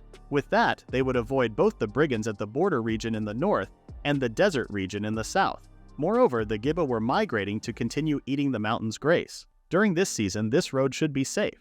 The choice of the path itself didn't have any issues, but there was a point stuck in his mind. Not just the road and the date, but he wondered if the details of the goods and the cart that would be used were really something he told others. Even the numbers of guards from Genos were written, and the fact they decided everything in so much detail suspected him. Asuta told him that Kamua said that was the agreement with the Genos Lord and they had to make it succeed. Gazuran said that the trade for the East should be quite valuable for Genos, so he decided to let the Saudi family know about this. Asuta thanked him and went back home. A few days later, Gazuran Ruteam and Kamua met, and he told Kamua that the representatives of the forest people replacing the Sun family, the Saudi family, and himself from the Rutim family would be his guides. As a guard from Genos, Kamua and his partner Zashume would be in charge of this expedition. Asuta was pleasant with how things went. Even though it was sudden thanks to Gazuran Ruteam's management, everything went perfectly. With that, they finally left and now Asuta has to take care of his own shop. He noticed that a man was calling him. It was Murano Masu, the man who lent him the stand. When Asuta said that Kamua wasn't here today, Murano Masu said that he wanted to see him for once, and he heard him saying he had to take care of his own shop. He said that if he wanted to have a proper business, having multiple stalls would be better. Asuta noticed that he was good at business, but right now when the people of Shimu came, they had their hands full. And yet for a second stand, They would have to further develop each part of the business or they would lack the goods. Asuta said that he would like to do it, but he was concerned about his supplies and asked if he didn't know that ingredients could be expensive. In that case, Murano Masu suggested he try going to the mansion ahead and he might find something interesting. Asuta went to the mansion. He didn't know about the building, but there was a smell from the entrance, and it was a smell that made him remember when he was back in Japan. It was soy sauce. He wondered where that smell could be coming from and entered the mansion. Someone welcomed him and stated that if he wanted to stay, this was the reception. He said that he was still a customer. He said they had interesting ingredients here and wanted to see them. The man asked if he was talking about Tao sauce. He showed Asuta the sauce and it was soy sauce. He wasn't 100% sure, but he asked if he could give him a little of it. The man said that this was sent specially from the Kingdom of the South, so it would be expensive. Asuta noticed that he was good at business but still wanted to buy it. When he left with the sauce, the man was curious about his identity. He recalled him as the person who was selling Giba meat food from the forest people. Meanwhile, Rudo was worried because he was still not back from seeing off the merchant group. Asuta came and apologized for being late. They wondered about the ingredients he bought. When he said he was going to start preparations right away, Vina couldn't help but ask what he was holding. He said that it was Tao sauce and he didn't know exactly about it. Vina-ru said that it was a fermented product made from Tao beans that only grew in the South Kingdom Jagaru, and it was a luxury product that was rarely used even at home. It sounded even more like soy sauce, so he wanted to have taste. When he tasted it, he confirmed that it was soy sauce. He felt so emotional to have a taste of something from his own world. Vina thought Asuta was crying because of her saying it was a difficult product to get, but Asuta refused. He said that he wanted to sell a new dish by using that Tao sauce. Rudo and Vina found this idea great. Asuta said that while doing the usual dishes today, he was going to try to think of how to use that sauce. When Asuta first arrived here, he was busy just trying to manage the situation right in front of him. But now that he could act more freely, he came across such a nostalgic flavor. He started thinking about connecting to Japan someday, but then Aifa's smiling face came in front of his eyes and he came back to reality. He decided to focus on making a new recipe to extend the shop. He was done with cooking the Giba meat for the cooked Mayamu, so he was going to use his pan. After a while, his new dish, boiled Giba cube, was finished. They all tasted the meat together and there was nothing else to say, it was perfect. Asuta was thinking of selling it at twice the price of the Giba burger and they agreed with him. However, that was not a complete version of the boiled cube yet. He had a better method and meat part that he was planning to finish tomorrow. Vina and Rudo were looking forward to seeing what he was going to come up with tomorrow. Assuming they get the supplies for the two shops, he asked if he could ask the Ru family for additional support. Rudo thought it was a little early to decide on that, but Vina was sure Reina would come. The next chapter begins with Vina asking Asuta if he is going to start selling that new product. It looked like some people were already here to buy it. Asuta was so happy and he started opening the shop right away. Tara and her father were ready to taste the first new dish. Asuta let the Tao sauce and fruit alcohol rest overnight and simmered Giba meat in it. Everyone was amazed by how it looked. It seemed to be even more full of flavor than yesterday, as Vina said. Now it was time to stab it on a skewer so it doesn't fall. Tara and her father bought two, and he asked if Asuta was going to wrap it like always. He wanted to preserve the meat's flavor. If he gave it in the form of a bamboo boat and poured the sauce from above, it would be done. The meal was called the Giba meat skewer. It didn't look at all like something from a street stall. The truth was that Asuta wanted to make a wooden bowl, but he tried to cut poitan, but the leaf he usually uses as a plate seemed enough. He asked him to try it because it should be possible to eat it without any issue. He ate it quietly, which made him a little nervous. However, Dora stated that it was so delicious that he could not even believe it was the same Giba meat he had eaten until now. He was counting on him for Tara's portion too. Asuta prepared hers too and gave it to her, but she didn't eat it. Asuta asked if she wouldn't eat it, and apparently she was impressed by how it looked. Asuta thanked her but stated that it would taste better if she ate it before it got cold. Tara was about to eat it but then noticed that her hands were moist. Asuta took a look at her hands, but before he could do anything, Dora told Tara to eat it quickly. Dora asked what happened, and he said that the sauce permeated the leaf as she took her time eating it. He didn't really think this through. He said that street stall goods should stay delicious and easy to eat anywhere at any time. He thought the Tao sauce that was close to the soy sauce was a good product, but skewers didn't fit a street stall. Dora agreed to him and gave the money for the skewers. When Dora said he would prefer to take his time eating in an eatery, he wanted to take his time enjoying delicious products. The first floor of the inn was an eatery. Asuta was still a little confused and indecisive. He said that it wasn't like he was managing an eatery, and hearing this, Dora told him to come with him.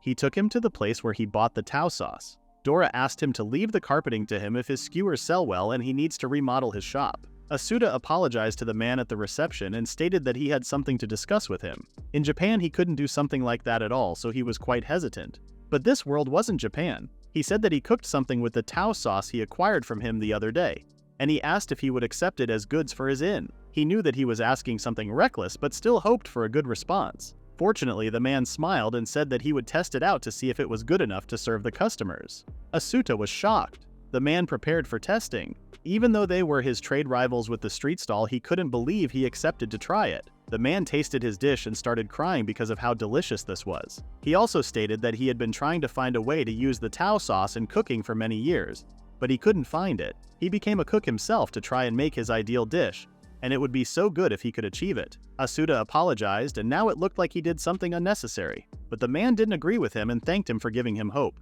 He said that there was still a future for his Tao sauce. His name was Naudis. He wanted to buy it, and they made a contract. After that, Asuta went to see Vina and Rudo and told them what happened and how good of a man Naudis was. He secured an income outside the stall. The stall menu didn't get a new item, but he had the same feeling as Naudis. There were more possibilities for the Tao sauce, and he wanted to find another recipe. A customer came and asked for one baked Maimu Giba meat. Asuta suppressed the bad smell of the Giba meat with Miyamu, and the citizens eat the grilled Giba meat, but they even eat simmered dishes like the boiled cubes. This gave him an idea. There was a cooking method he wanted to try. At home, Aifa was shocked at how today's dinner was more luxurious than usual. He said that it was a tried and true product for the stall. Aifa tasted it and stated that the new Giba meat dish weirdly made her want to eat some poitan. That was a good opinion for Asuta. At the stall, Vina was surprised to see Asuta starting preparations right away. Asuta said that the new product was a sukiyaki-like Giba meat. They didn't know about sukiyaki, but they guessed that it was simmering more than grilling. He lightly cooked the meat after it was pre-treated with pico leaves and then simmered it with fruit alcohol and Tao sauce. Raid came commenting on the gentle smell. He wanted to have one. Asuta asked if Kamua wasn't there today. Asuta noticed that Raid had more of an image of the watchdog of Kamua. He said that he tried to recreate the taste of his home country today. He gave it to Raid and he noticed that it had the same shape as the Miyamu. Asuta said that that was the reason why it was even easier to tell the difference in taste. Raid tried it out and smiled, saying that it somehow had a gentle taste. Asuta was glad to hear that. A man came in a hurry and told Raid that something terrible had happened. Apparently, Kamua returned, but he was covered in blood. Raid was stunned at first when he heard that Kamua was covered in blood and then started running. After a few minutes, the whole street was talking about this topic. Asuta was worried that something bad happened to Kamua. Vina-ru noticed that and told him that there were no customers. He asked if it would be fine if he went to take a look. Vina told him to just go, and Asuta promised to not go too far. He went to where people were gathered, wondering where he was. He saw Raid standing there with Kamua. He was relieved to see him not looking badly injured. But noticing his clothes, Asuta asked what happened. Kamua said that it wasn't his. It was remnants of the Sun family, Zatsu's son. Asuta was shocked because he was supposed to be imprisoned in Genos to receive punishment as the previous family head for breaking the forest's contract. Kamua thanked for Asuta's detailed explanation, and then he started telling the whole story. Returning to before the departure of the merchant group, Kamua was having a breakdown over the Sun family being taken down. Raid noticed that he was in a bad mood. Kamua said that even though he prepared a false group of merchants to bring to light the evil actions of the Sun family, they tried to get attacked on their way. He then realized that he made Raid recall something bad. Raid said that it was his fault for not having gotten over it yet, and then Kamua told him to go to Asuta's place as a change of pace. After their conversation with Asuta, Kamua was so happy that Asuta introduced him to forest people. With that, they could send merchants without any issues. Before he left, Raid said that he would pray for his safety on the road. They then shook hands with Gazuram Rutim. The man next to Kamua had never thought they would interact with the people of the forest again, but this time they could depart for sure. The goods of the merchants were fake, and the merchants themselves were soldiers. All of this was to lure the suspects of the attack, the Sun family, and make them pay for it. That was Kamua's job for a long time. A little while ago, they received information that the previous head of the Sun family escaped, and it would be great if he attacked their merchant group. He was concerned about Raid though. While on their way, the Saudi people said that the Sun family was the culprit. Kamua fought with one of them and took it down. He was also informed that Zatsu's son deliberately used the fruit that attracts Giba and they were planning to attack them. Kamua figured that this was what they did 10 years ago and decided to fight them. The blood on his coat was mostly the Giba blood. Raid knew Kamua's goal, and that's why he was down, because he was worried. He decided to bring his new recipe to Kamua's place after closing the shop today to ease their mind. Asuta was horrified when he saw Zatsu gaining consciousness. After hearing Zatsu's voice, Raid recalled his memories. He was watching the Sun people attacking and stealing their goods. Until a little while ago, everyone was happy in his life, and suddenly, a black mass attacked them. The Sun family thought there were no survivors and there wasn't any issue with the cargo. Everyone was killed. The raid couldn't even stand still after recalling everyone being killed in front of him by the Sun family. Kamua also seemed worried. Zatsu kept repeating Tae-sun's name. Kamua looked at him with a straight face and he said that he had to bring back the honor of the Sun family. Zatsu then noticed that the man in front of him was not Tae-sun and asked if he was a citizen of the Stone City. When Kamua confirmed him, he was shocked. He suddenly started screaming at him, asking if he had forgotten his debt to the forest people. He claimed that he was keeping them imprisoned in that jail called forest without hunting Giba with his strength. Kamua didn't respond to him. He continued saying that his wealth was supposed to be their wealth and Tae-sun, and he guided him corrupted citizens of the Stone City on the correct path. Asuta was barely holding right at this point. Kamua told Zatsu that Tae-sun was not here anymore. Zatsu seemed shocked. Showing the blood on his coat, he said that all that remained was Tae-sun's blood and his obsession.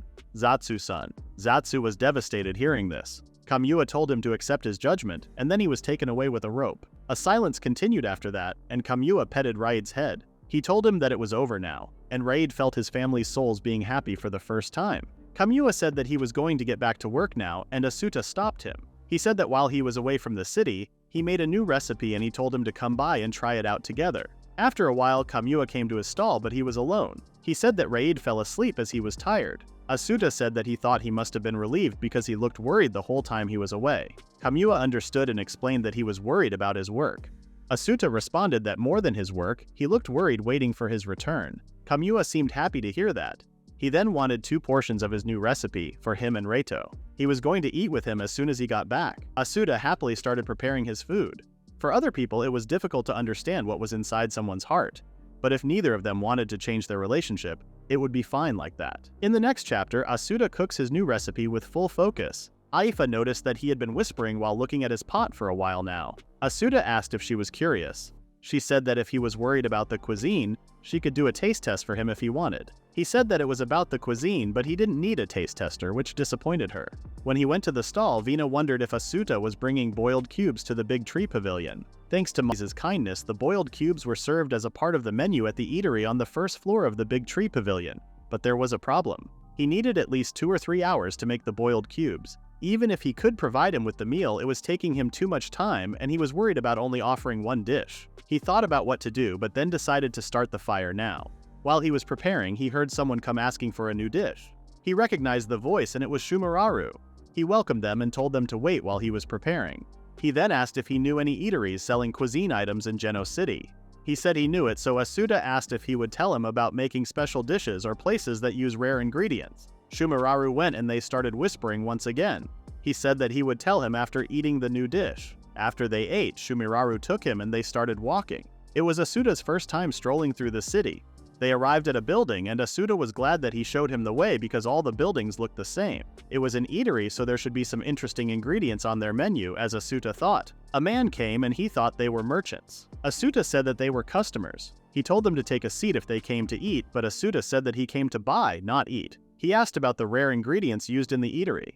The man stated that he didn't know what was rare for him. Asuta showed him the food he made with tau sauce, which was rare for him. Hearing this, the man went inside and brought Tino with Chido and Mayamu. This was pickled Chido soaked in maru salt, baby leaves, and the juice of the ramamu fruit, and he had some hardened gyama milk. Asuta was shocked to see processed food. They looked like kimchi and cheese. The man said that the gyama meat had quite a strong flavor, and that was the reason why they ate it with the Chido fruit. In short, the Chido was like the pico leaves, which means the Chido had a stimulating taste like something sour or spicy, like kimchi. He asked if he could give him both of those for this budget. They bought them and left the eatery.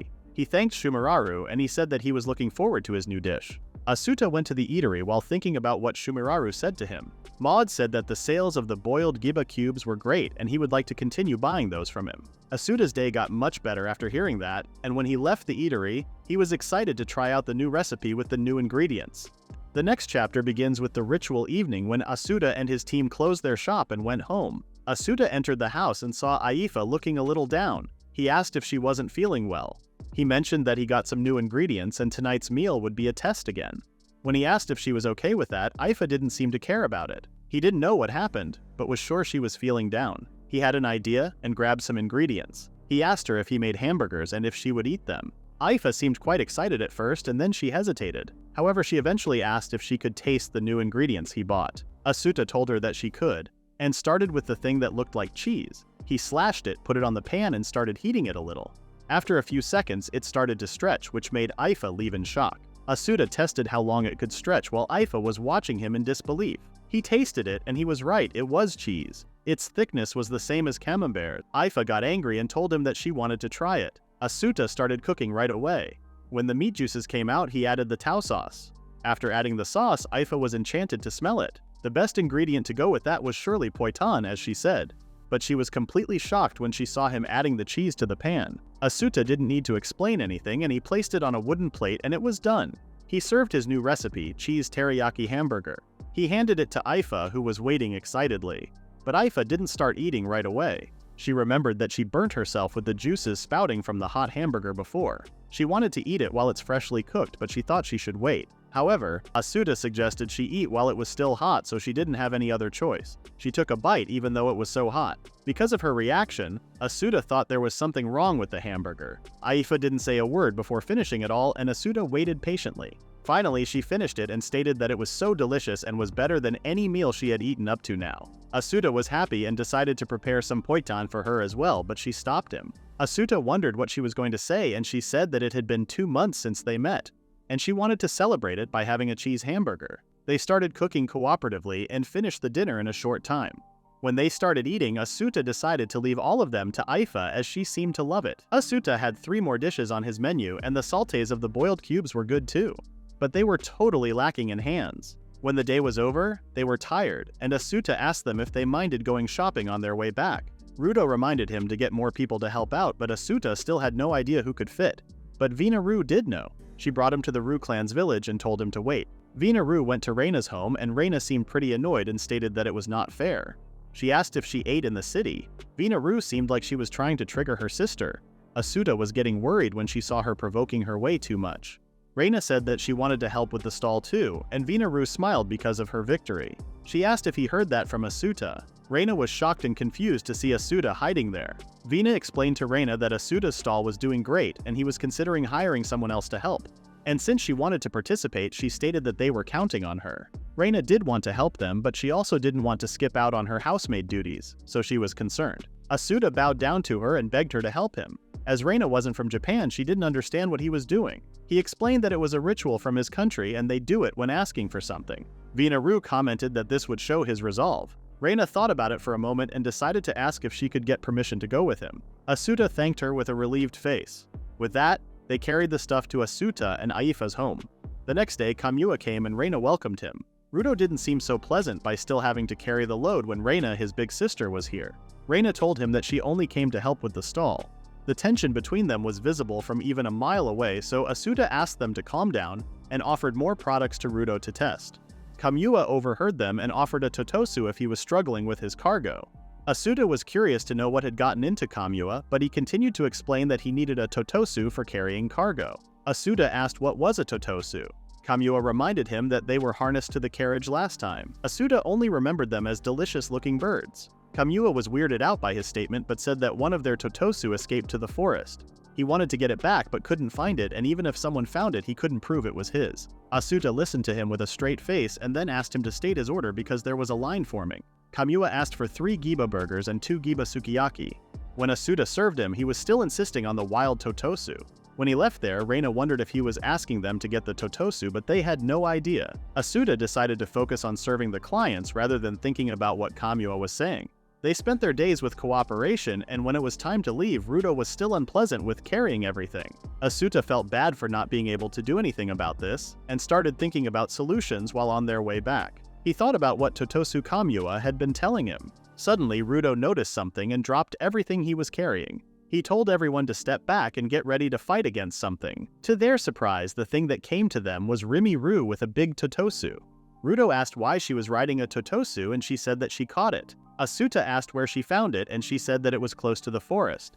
The girls asked if it could be a wild Totosu, and Vina checked the stamps, which didn't have any, and confirmed that it was a wild one. The next day, they told Kamua what happened. Asuta told him that they wanted him to check it if possible because it may be the one he lost. Kamua seemed happy and continued to eat his burger. They went to see the Totosu, and Kamua asked Raid what he was thinking because he had some knowledge about them. The Raid started examining the bird and stated that he had no injuries and seemed used to humans. Asuta asked if that would mean it was a fine one. Raid said that it had got good muscles, so it should be easy to sell. Kamua was surprised because it was about carrying cargo this time. Rudo checked the bird, and when Raid started rubbing it, the bird sat. It was a well-trained Totosu, as he said. Kamua asked Asuta if he knew how to ride a Totosu, and he responded that Rimuru was riding it yesterday, but Rudo corrected him that she was more hanging onto it than riding it. Raid offered to teach him if he was fine with it, and Asuta accepted. When Asuta sat on the bird, he was so nervous that Raid had to comfort him that he was there with him. His problem was that without a saddle, he couldn't stabilize his center of gravity, which was like trying to stay on a full bicycle. Raid asked if he was fine, but he was not. He said that he would get used to it little by little. Aifa came and asked what they were doing here. He explained that he was training to ride Totosu, the large, majestic bird. Aifa seemed interested and asked if she could try it too. Asuta didn't mind at all and inquired if she had ever ridden before, to which she replied that she hadn't. Aifa stared at the bird, not knowing what to do, so Raid decided to help her. However, before Raid could assist her, Totosu sat down patiently and waited for Aifa to sit on its back. Asuta noticed that Totosu was reacting differently to Aifa, almost as if it recognized something special in her. When Aifa confidently said, "Let's go," Totosu started running around energetically. Raid couldn't believe that it was her first time riding it because she seemed like a pro.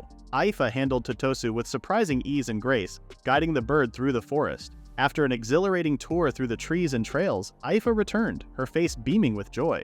She seemed thoroughly entertained and excited by the experience. Kamua, observing the scene, asked if they would keep Totosu since they seemed to like her so much. Asuta then turned to Aifa, asking if she was okay with that arrangement. Aifa, clearly already fond of the bird, started petting Totosu affectionately and revealed that she had already named him Jiruru.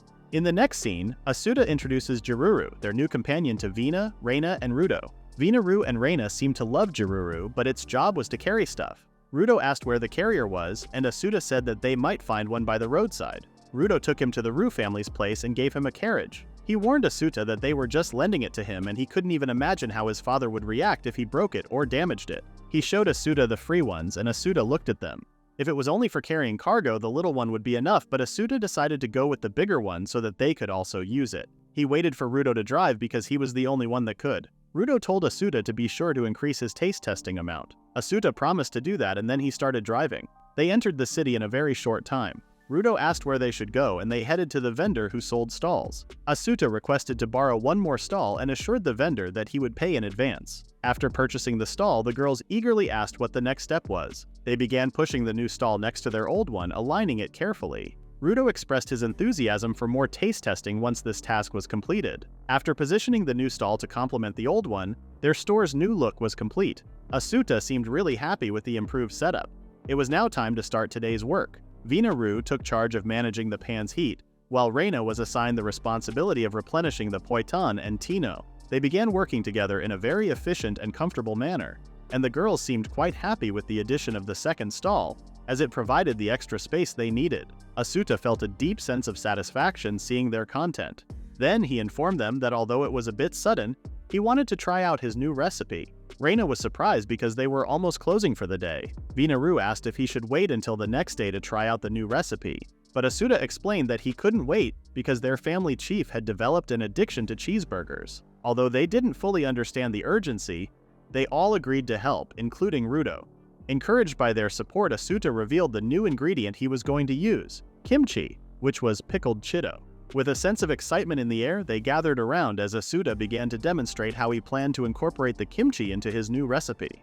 He was thinking about finding a new recipe using this. Reina asked if he was planning to sell it like that on the stand. He explained that he was going to cook it, and if he were to sell it, he would have to make it into something that would be easy to eat and walk. Asuta noticed that Reina seemed a little bit off. He was going to ask Vina about this, but then noticed that Vinaru was making the same face as Reina. He asked what was going on, so Vinaru told him to try tasting it one more time. Asuta tasted it, and aside from the evident spiciness of the chido, it also had the fragrant taste of mayamu and the softness of tino. And the final trick was the sourness. That spiciness that remains in the mouth is similar to kimchi. He asked the girls if they wanted to try it out, but they didn't answer him, and Vina asked Reina if they had enough tino. They had the tino, but they lacked poitan. They didn't seem to be interested, so he decided to think about it alone. If pickled chido was the same as kimchi, he needed to make pork kimchi, and he thought about calling it giba pickled chido. It should go well with the sweetness and the fat of the meat. Suddenly, the Shimu people came. Asuta said that they were about to close but then noticed that they were staring at the pickled Chido. He explained that it wasn't for sale but they continued to stare at it. Asuta asked if they were interested and they said yes. Shumiraru started counting some ingredients and a recipe to use a pickled Chido.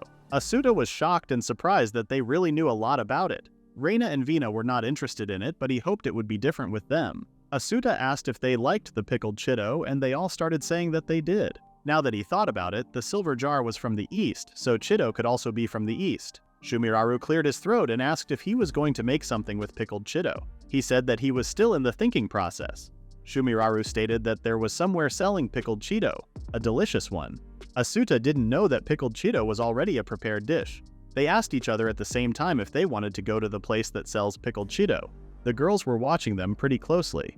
Asuta promised to visit that place later and they left there. After a while, Asuta and Shumiraru were walking together, and Asuta apologized for forcing him to come along. Shumiraru reassured him that it was okay since it was part of his job to watch over the city. He mentioned that he would be leaving soon because as part of a merchant group he had to move to several different places inevitably.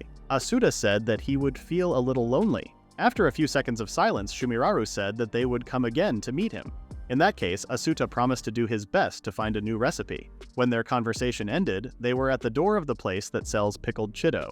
They entered the place, and Asuta said he had something to ask the man running it. The man saw them and recognized Shumiraru, asking if he had come for business alone this time. Shumiraru explained that Asuta wanted to sell a meal featuring Chido in the shop. The man said he couldn't agree just because Shumiraru asked him to, and inquired about Asuta's identity. Asuta apologized for not introducing himself earlier, and introduced himself as the chef at a food stall, mentioning that he had once bought pickled Chido from this very shop. The man then remembered the transaction and asked what this was about. Asuta explained that he believed his new meal, which used Chido, would sell far better here, in a place frequented by people who already enjoyed pickled Chido. The man agreed, but didn't understand why he should take the risk. Asuta proposed submitting the meals for the man's judgment to see if they could be sold at his inn. The man was fine with that, but still asked how Asuta planned to execute it. Asuta replied that if the man didn't mind lending him his kitchen, he could prepare the meal right away.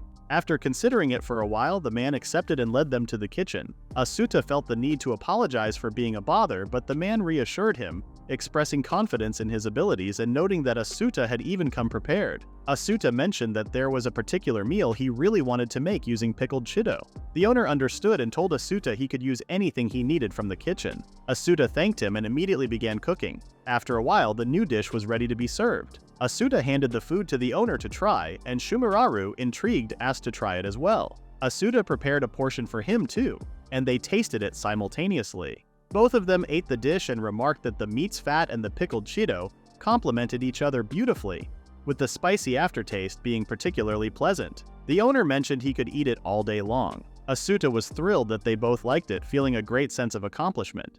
He said that it would surely become a popular dish if served at the inn.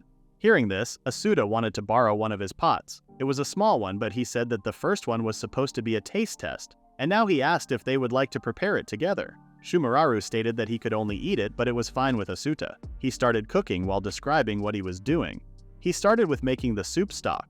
He was boiling the Chido, which was a waste for them.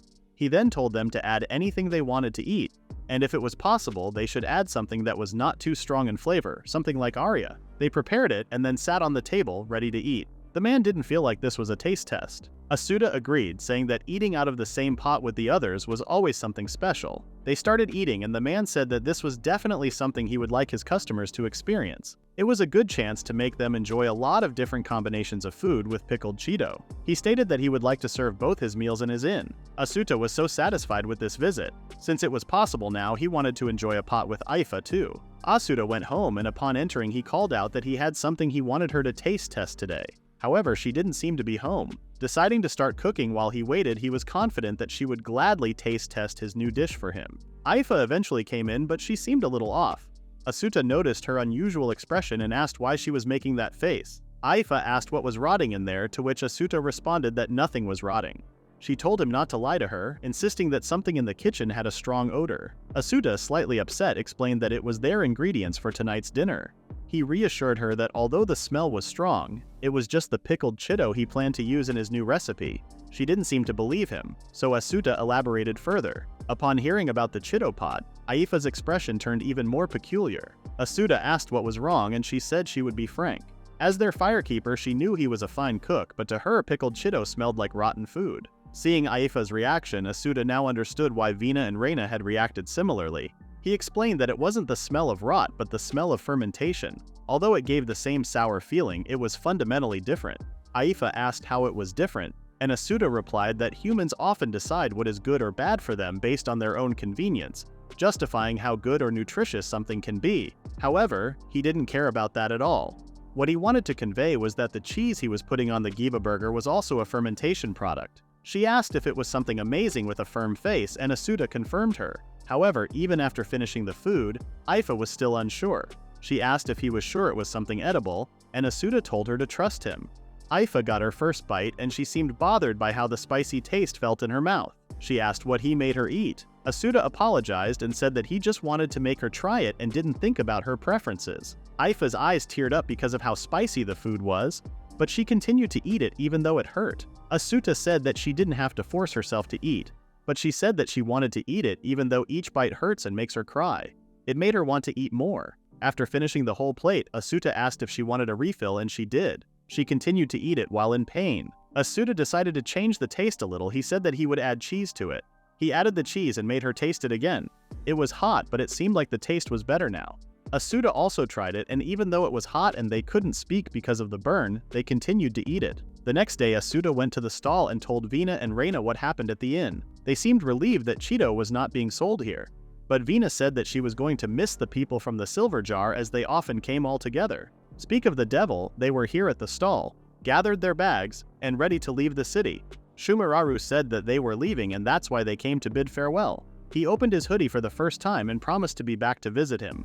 With that, they left, and Asuta knew he should come up with the new recipes for their next encounter. In the next chapter, we see a scene from when Vina first wanted to work with Asuta. They were worried that they wouldn't have enough firekeepers, but Vina told them to not worry as they still had Reina with them. They were relying on her, and Reina was happy to be able to help them. While working at the stall, Reina was watching Vina cooking with full confidence, and she started comparing herself to Vina. When Vina asked Reina for the boiled giba, Vina-ru noticed that something was wrong with her and she asked. She said it was nothing, but it didn't seem like nothing based on her facial expression. Vina insisted on her, and she eventually asked if she could let her work the pot too. However, before Vina answered her question, Asuta asked Vina to prepare the meat for the cooked mayamu. He also asked Reina-ru to get out of the poitan, but then noticed that she was acting differently. At the end of the day, they went to Asuta's house and then said goodbye. While walking home, Rudo commented that it was pretty frightening when big sister Reina remained silent like that. Vina said that she was like this from time to time like anyone. When they arrived at their house, they noticed that the fire was still on in the kitchen. Rudo left that to them, and Vina and Reina went to give it a look, and the women wanted their help a little. Some of them wanted to hear what they cooked with Asuta from Vina-ru, and they wished to cook under Asuta's guidance too. Reina felt discriminated against, and she felt like no one in here and at the stall needed her. Remy-ru came and told her that she was making a funny face. This was the last drop for Reina, and she suddenly slapped herself in the face. Remy-ru got so scared, but Reina thanked her. She said that she thought she could become like Vina-ru if she went to the stall too, like getting acknowledged by everyone just like her. Remy said that Reina was not Vina. Reina said that even if she got praised here after she left, even if she left herself to help at the stall in the city, she couldn't clear this feeling. The truth was that she didn't want to become like her, she wanted her to acknowledge her. Remy-ru was sure Reina had gone nuts. Reina laughed and said that she was glad Remy was always the same. She had an idea and wanted Remy-ru's help. She wanted to use some of the ingredients in the food storage. She said that she wanted to learn more about cooking too. The woman next to her didn't seem to understand what she was saying because the dinner was already way better by following Asuta's teachings, which was more than enough.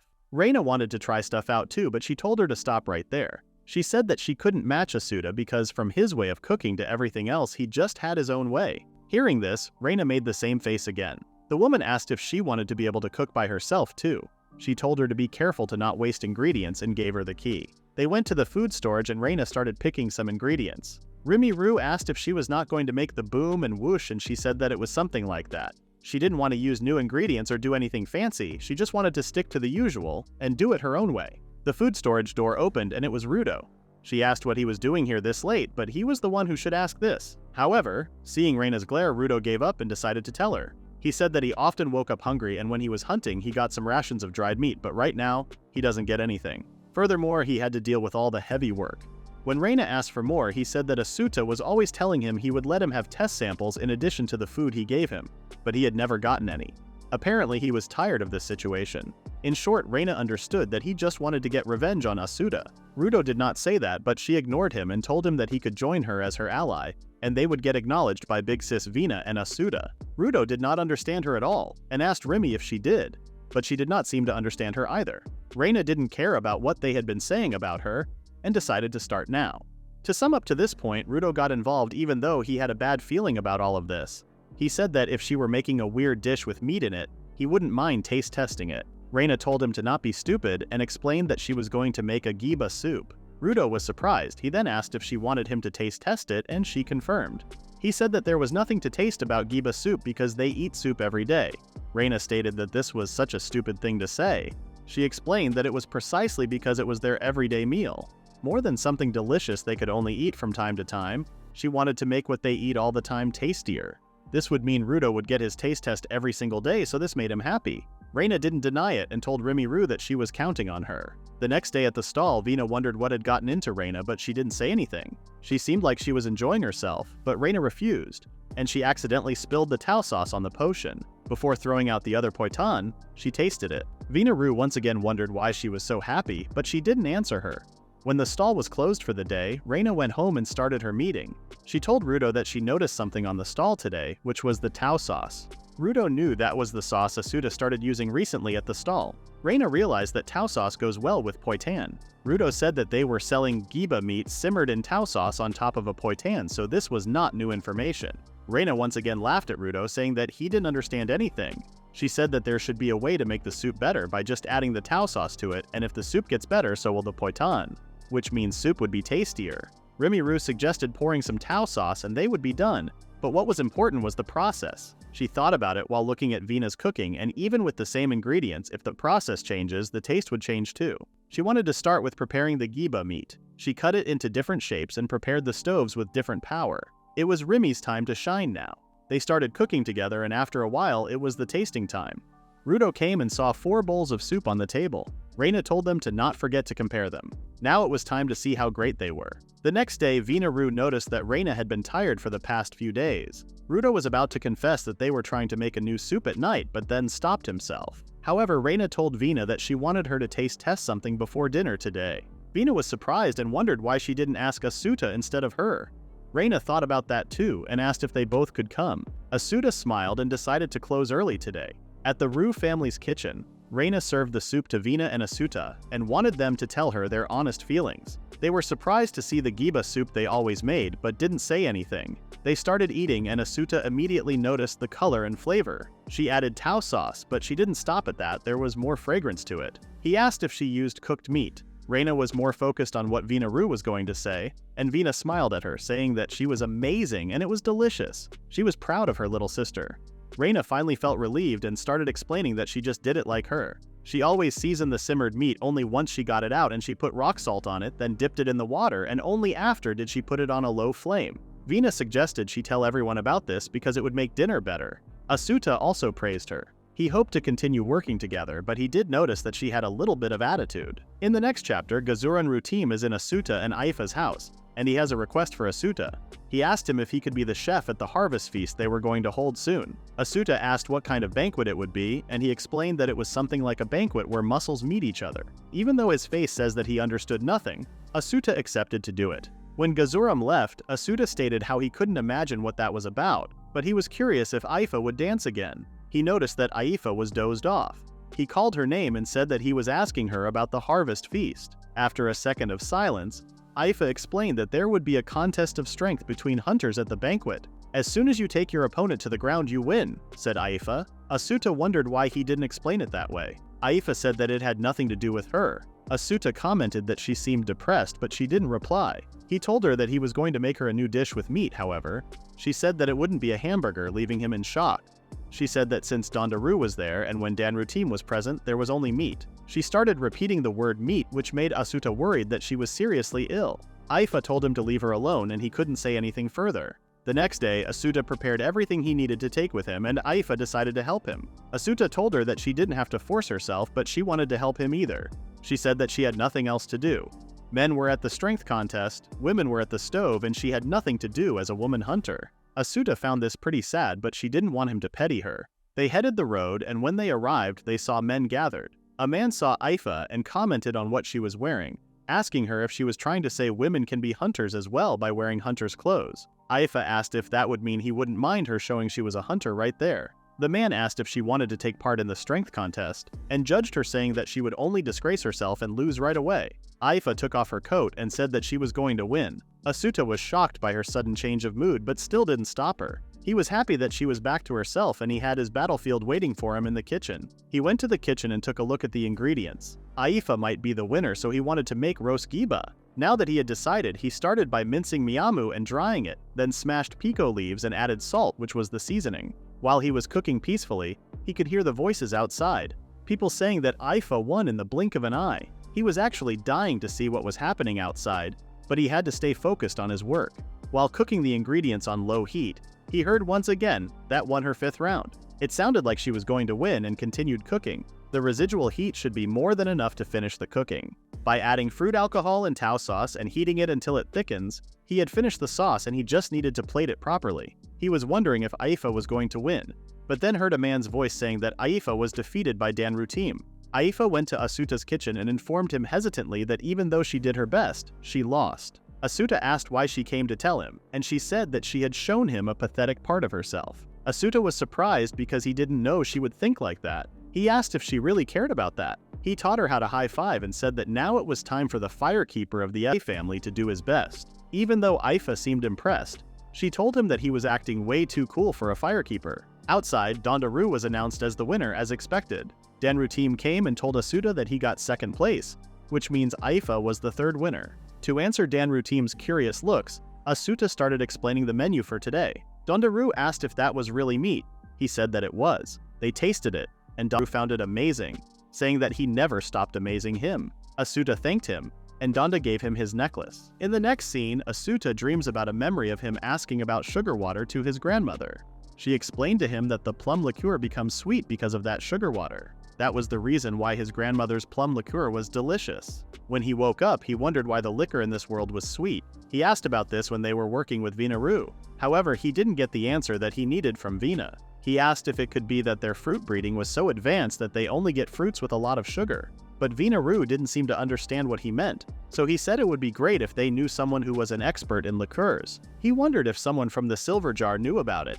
It was possible, but they already left the city, so they wondered if they knew anyone who could be an expert in that. Asuta had one guy in his mind, which was Kamua. Vinaru asked what was wrong, and he said that he just needed to stop by somewhere. He went to Kamua's place, and while knocking on the door, he said that there was something he wanted to ask of him and he had brought some presents with him. Asuta first noticed Raid's emotionless face and then something on the desk, which was Kamua. Asuta wondered what had gotten into him, and he said that they were trying to kill him with work. Raid said that Kamua was almost at his limit and then asked if he could have the things that he brought. Asuta handed the presents to him while Kamua was still crying about his work. To cheer him up, Raid showed the presents that Asuta brought. Now he was crying of happiness. Raid said that he would bring something to drink with them as well, and teased him if the water that he used to clean the Totosu would be okay for him.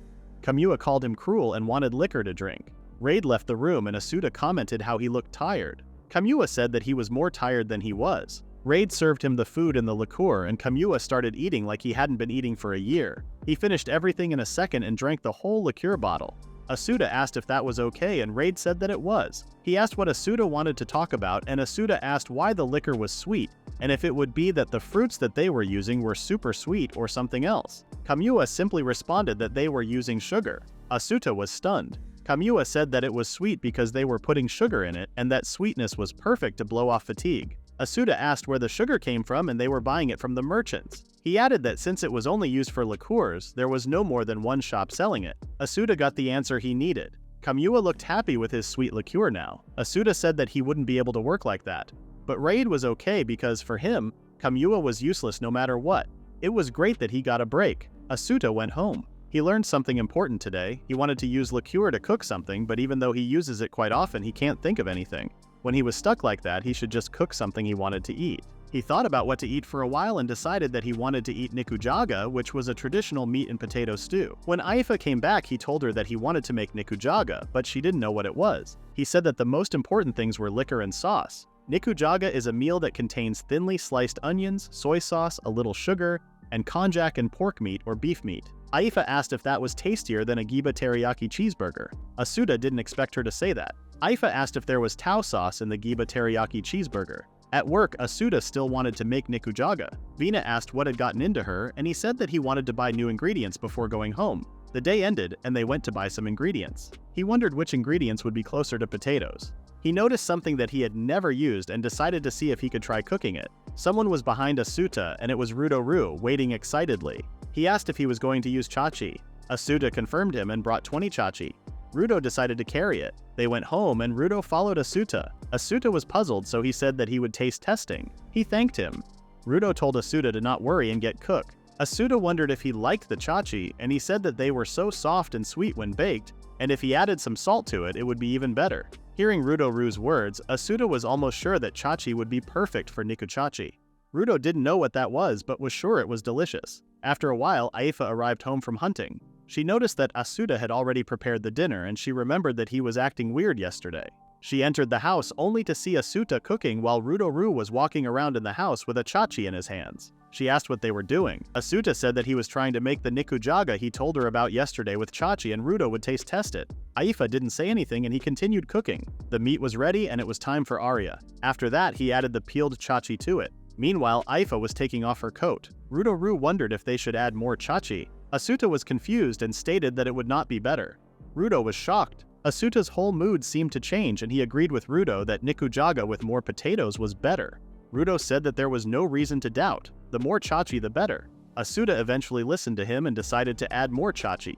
With a perfect balance between the sweetness of the liqueur and the tau sauce and simmer chachi, the nikuchi was done. He served it to Rudo-ru and they started eating. Rudo-ru commented that it was delicious and Asuta agreed. Asuta then asked Aifa if she wanted to try it, and she said yes.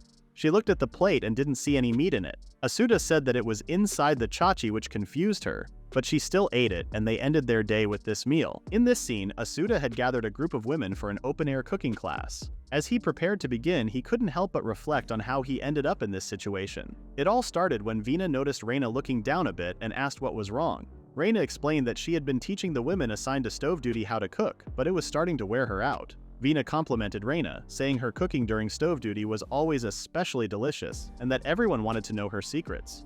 Reina admitted she was overjoyed by their interest, which motivated her to give it her all despite the exhaustion. Overhearing their conversation, Asuta offered to help. Reina initially declined but then asked if he could teach the stove duty women from other families instead. And so, with some help from the RUU family, a cooking class was organized for anyone eager to learn. Asuta, however, was uncertain about whether it was right for him to take on this role. His thoughts were interrupted when he noticed a nervous little girl in the crowd. She looked uneasy, so he approached her to check if she was okay. As soon as he called out to her, the girl panicked. Trying to keep his tone gentle, Asuta asked for her name. But his efforts to calm her down only seemed to make things worse, and she bolted away, crying. Quickly stopping her, he reassured her that he wasn't scared and repeated his question. She hesitated before softly saying her name, Turuden. Asuta tried to make her feel at ease, but once again she panicked and ran off. The cooking class began, and Asuta taught the women how to make hamburgers. The first step was grinding the meat, and to his surprise, many of them seemed quite skilled. Curious about Turuden, he glanced over and was stunned to see her working with the precision of a seasoned chef. He approached her and asked if she had experience, though it seemed unlikely. Still, her skills didn't look like those of a beginner either. It was almost as if she were a professional. When she finished chopping the meat, she noticed Asuta watching her. He complimented her on how finely she ground it, but she didn't seem confident in her abilities. Sensing her hesitation, Asuta reassured her not to worry. Meanwhile, some of the other women appeared a bit annoyed that he had focused only on Turuden. Realizing his mistake, Asuta quickly apologized and checked on their progress as well. Next, it was time to shape the hamburger patties. Using a small makeshift stove, Asuta explained they would prepare smaller steaks to ensure even cooking. He demonstrated how to divide the ground meat into palm-sized portions, then passed each piece back and forth between his hands to shape it. He stressed the importance of squeezing out any trapped air to avoid cracks while cooking. The women eagerly began shaping their patties, and once again, Turuden stood out, focusing intently on every detail. The women were initially surprised to learn they weren't supposed to simply roll the patties into balls. Shaping them evenly proved to be a real challenge, and one of them called out to Asuta, saying her patty kept falling apart. Asuta explained that they needed to melt the fat from the giba meat slightly for it to bind properly. Even as he gave advice, he couldn't help but feel torn. He was eager to observe Tsurudin's technique. While the group seemed fairly comfortable with the process so far, this step was proven trickier than expected, and even Tsurudin might struggle. Determined to see how she handled it, Asuta gave the women some extra tips to help with shaping the patties, then quickly made his way over to Tsurudin. When he reached her, he asked if she was managing okay. Her uneasy expression made him think she was finding this step particularly challenging. But to his surprise, Tsurudin had already shaped her patties. Not only was she fast, but the shapes were impressively precise. Asuta praised her for her speed and skill, but Tsurudin seemed puzzled by his reaction. She thought he was saying that since she finished quickly, she would have time to fix it. Asuta clarified that he just meant that she finished so fast, and he was genuinely impressed. Plus, it was so neatly done, and it would be a shame to remake it. She wasn't satisfied with his answer and showed one, saying this one was a little off and she could do better. Asuta told her that it was amazing on her first try, but she asked if it mattered if it was the first time or not. Asuta was surprised at first, but then answered that as she gained experience, she gradually got better.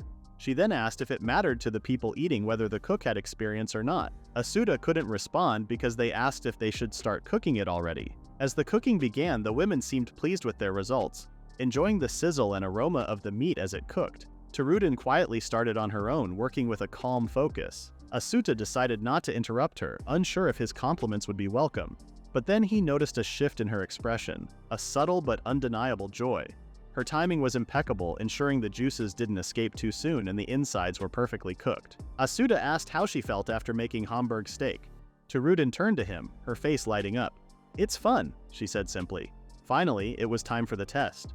Tsurudin's hamburger steak was not only delicious but also crafted with genuine care for the people who would eat it. Watching her, Asuta realized something profound. Tsurudin wasn't just talented, she was a chef at heart. In the next scene, Vina and Asuta are walking down the street, and Vina smells something.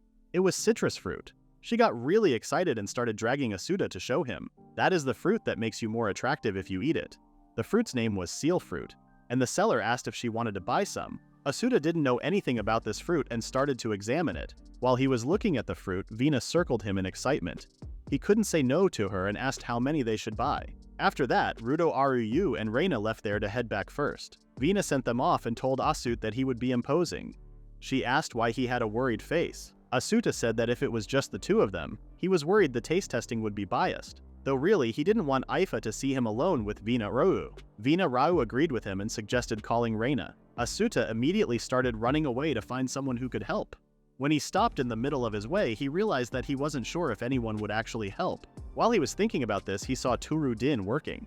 He was so excited to see her, but she didn't seem really happy, so she started running away, and Asuta started chasing her. He apologized for scaring her and explained that he wanted to talk about cooking while chasing the girl. Tsurudin stopped and she seemed interested. He brought her home and explained to Vina Aru that she agreed to help him figure out a dish using the seal fruit. They introduced themselves to each other, and then Asuta started cooking. He started off by cutting the seal fruit. Even the smell of it impressed the girls. Vina asked Tsurudin if she would like to taste a little. Asuta cut the fruit for them and handed it over to Vina.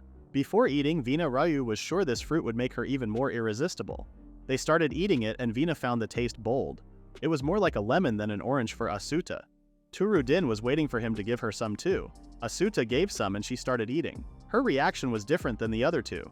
Vina asked if she was okay and she said that it was an interesting flavor. When she finally swallowed it, she wanted to speak for a moment. Asuta started to worry because she seemed pale. She said that she couldn't feel her tongue, which she assumed she couldn't help like this. She then said she should go home for today, but Asuta stopped her. When she was about to open the door, the woman of the house arrived. Tsurudin apologized to her, but Aifa told her to not. Her focus was on Asuta, as she asked what he was doing with the scariest voice. Before Asuta could find his voice and talk, Tsurudin thought she was a bother and ran away again. Even Aifa was confused by Tsurudin's moves. Vina Rau, who couldn't say anything for the past 5 minutes, felt the need to fix this situation somehow. She said that if she could make something quick right now, it would have to be seal wine. She borrowed some fruit wine and seals really quick. After that, Asuta squeezed the seals and added their juice, making a seal fruit wine cocktail. They presented it to Aifa and she seemed satisfied with the taste. Both Asuta and Vina Rau felt relieved that she seemed cheered up. Vina Rau raised her glass and they all cheered for this new drink. It's got a refreshing taste that made everyone relieved. After drinking a bit, Vina was still complimenting her on the drink, but Asuta didn't seem so into it. Aifa asked what was with his face, which scared him. Vina Ryu assumed it was the feeling of frustration being surrounded by two beauties. Asuta mentioned that they were drinking a bit too much, but they didn't care. He had a bad feeling about this. Aifa got mad and yelled at Asuta for being a bit too much of a flirtation. If he makes the wrong choice, he feels like something bad will happen to him. So he says that he wasn't a flirt and didn't have feelings for anyone like that. He thought this would calm her down. Aifa kneeled and told him to come to her. Vina Rui, obviously so drunk, seemed to enjoy this dual idea. Asuta realized that Aifa was totally out to get him. He wanted to run, but he knew he needed to face this head-on. He kneeled too and wanted to speak to her, but Aifa grabbed his shirt and took it off in a second. She then hugged him behind and lifted him up. Asuta asked Vina Rui for some help, but Vina Rui was busy laughing. He realized that this was the power of the runner-up of the strength contest and thought he would die like this. But thankfully, Vina Ryu offered some more seal wine and Aifa got distracted, releasing Asuta. While Asuta was lying on the floor trying to catch his breath, they started drinking again. In the next scene, Wright has a favor to ask. He asked Asuta to do something about the thing on the other side of the door. Asuta got nervous, and when Wright opened the door, he saw Kamua almost dead on the table. Wright said he was barely alive. After days of diligently doing paperwork, he was completely shriveled up. It all started 5 days ago. Kamua Yoshi shouted, "I am so good at my job!" With a glass of fruit wine in hand, began working, and he kept going to the restroom over and over. And before they knew it, the bottles were completely drained. It was great that he was working, but drinking too much wasn't good either. Asuta realized that Kamua works better when they give him sweets. He had a great idea about this. He took Tsurudin and went home. He said that this was an apology for the last time she left right away. He was going to use lamam to make a new dish today. He bought some in town and thought he would try it out. Also, he had some sugar. Tsurudin assumed he was thinking of making fruit wine. He said that fruit wine was dangerous because it wasn't something you could just whip up that easily. They started with a little taste test of the lamam. Compared to the last fruit, it was not too strong. It's got a gentle flavor. The tartness was just right, and the sweetness wasn't too much either. Asuta then realized that this tasted like an apple. Tsurudin asked if he said something, so he said that he just tends to rephrase things a lot. But with this, he thought they could make all kinds of dishes. Tsurudin mentioned that the last time she tried adding fruit to a dish, the other household members got mad at her and said it was a waste to use fruit in cooking. Asuta realized that the people of the forest couldn't gather fruit even if it was on the mountain.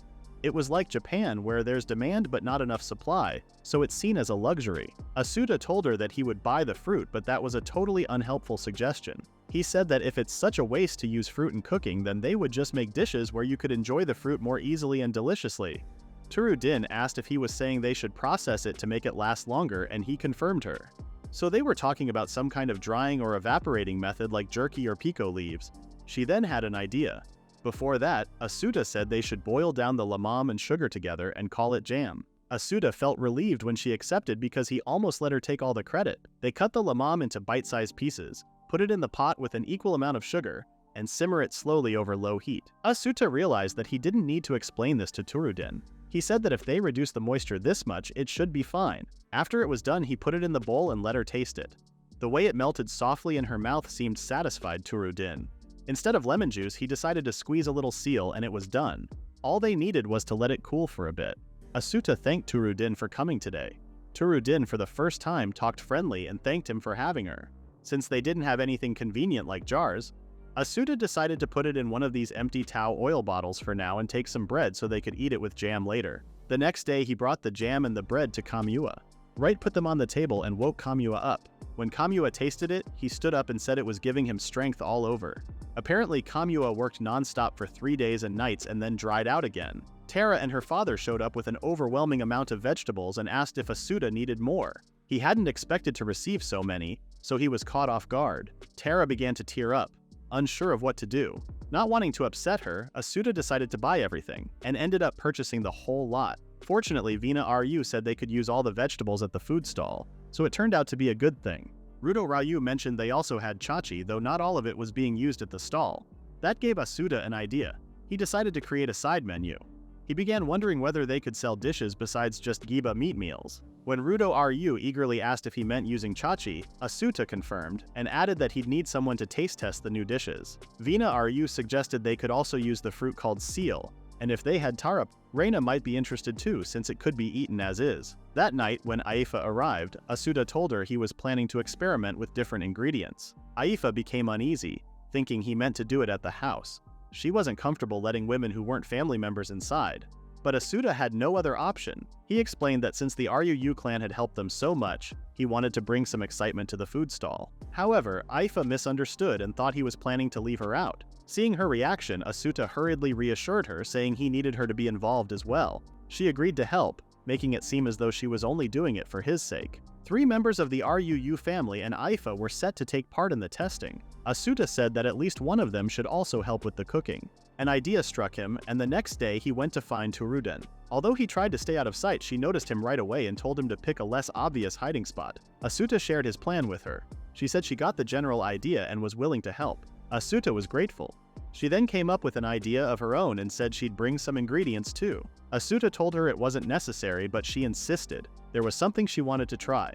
With that, she excused herself and went home. Now that he had gathered a solid team, Asuta felt relieved. He just had to make sure the ingredients and supplies were all ready. The next day, he gathered everything he had, and things looked promising.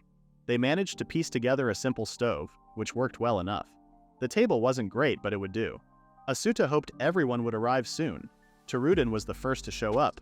She apologized for being late and brought Kimyusu eggs. They were pricey, but not used very often. Then Rudo Ryuu arrived bringing more chachi, even though they probably didn't need any more. He said it didn't matter how much they used. Vina brought seal fruits and Reina came with fruit wine. Asuta gratefully thanked them all. Suddenly, Aifa told everyone to be quiet. She said something was hiding in the bushes. Rudo Ryuu asked if it was a giba, but Aifa said it looked more slender. They decided to go check together, ready to strike if necessary. But it turned out to be Kamua Yoshu. Asuta asked how he had found out about the gathering. Kamua hesitated to explain but said he'd brought Letin oil with him, considering the effort he'd made. Asuta admitted he didn't know what that was. Vina explained that Letin oil was a rare and costly vegetable oil, and so 5 challengers and 2 warriors had gathered. Asuta began to worry whether everything was going to be okay, but Tsuruden reassured him, saying it was actually a good thing. He could get a variety of opinions from different people. She then asked if it was alright to use the ingredients they had. He said yes, and added that the seasonings had already been sorted out. Asuta decided to make a dish using tino, which was a type of cabbage, while Tsuruden chose to cook with tarapa. She asked if she could use several different ingredients, and he told her to go ahead, as long as it didn't take too long to prepare. With that, they got started. Both of them began cooking their dishes with care and attention. Vina observed that they were making heavy use of the stove. It didn't take them so long to finish cooking and preparing the food. They were so quick that the girls were surprised by their speed. Asuta explained that the shredded tino was tossed with a small amount of mayamu, onion, Letin, olive oil. Then he seasoned it with rock salt and tau sauce. He called this meal yakitsuki tino. In Tsuruden's meal, she put enough Letin oil to not ruin the flavor of the pico leaves to eat the tarapa and cheese together. They showed them their meal. Vina and Reina found Tsuruden's meal pretty cute. The Letin oil and cheese went well with the refreshing tarapa, and the sourness was just right. It seemed like the Ryuu sisters were really praising Tsuruden's dish. Rudo Ryuu was a bit disappointed that he didn't use chachi, but Asuta was confident in it, so he wanted him to give it a try. He tasted it and found it okay, but he said it was lacking something. Aifa just wanted meat. On the other hand, Yoshu was amazed by the taste. Asuta wondered what the difference was. Asuta was already out of the tarapa that she had prepared for him. Next were chachi and kumisu eggs. Asuta wondered what he should do. Tsuruden asked if he wasn't going to do anything, and he said he was thinking for a bit. Tsuruden was confident, and she cooked her meal pretty easily. She steamed and mashed up some chachi, added kumisu egg yolks and Letin oil to give it a smooth texture. Then she seasoned it with rock salt and a few pico leaves. The moment Rudo Ryuu heard chachi, he was interested. Vina couldn't believe chachi could taste like this, and Reina said it would be better if it were a little smoother. Rudo wanted more because mashed chachi was so tasty. Aifa liked the idea of eating this with steak, so she liked it. Kamua was amazed, as always. His reactions were so out of the blue that they wondered if he was okay. Aifa decided to leave him for now, as 2 people should be able to handle it. Tsuruden wondered what Asuta was going to make, and he asked if it was okay to use giba meat. Reina thought the point was to make it only with vegetables, but apparently he changed his mind. Kamua backed him up for his idea, saying a chef needs to be resourceful too. Asuta started grilling the giba meat. He used Letin oil, chido fruit, and mayamu. Reina was wondering what chido fruit was, so Vina explained that it was chido from the pickled chido that she didn't like. Aifa was the most exciting one this time because it involved meat. When he was done, he named the dish Giba Sute a la Arrabbiata. They were confused as to what it was, but Aifa couldn't care less about its name. She started eating it right away and absolutely loved it. Reina prefers tarapa because she didn't like Cheeto. Rudo Ryu prefers the chachi, and Vina agreed. Rudo noticed that Kamua was gone. Reina didn't notice him leaving either. Raid arrived, and he knew that he was selling oil in a place like this. After that, Kamua Yoshu wasn't found for some time. The Sun Clan was forced to leave their home after their misdeeds were exposed by the people of the forest. The eldest daughter of the Sun Clan, Yamiru-san, was taken in by the Rei clan, but she was bewildered. She had noticed that the other women in the cooking place were quite distant. She approached one of them and told her that she could at least cook.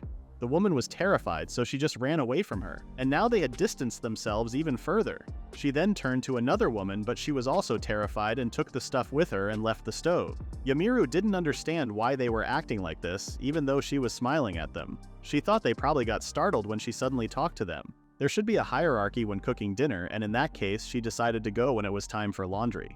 She decided to open up to them and thought that if they could gradually close the distance between their hearts, it would be okay. He heard someone call for Mita, who was also taken in by the Ruu clan, and Yamiru was sure he must be having a hard time. But when she looked at him, the other women were praising how he took down a jibe that huge by himself. They were saying how he made hunting a lot easier. Yamiru was glad for him, but started tearing up because no one would ever talk to her.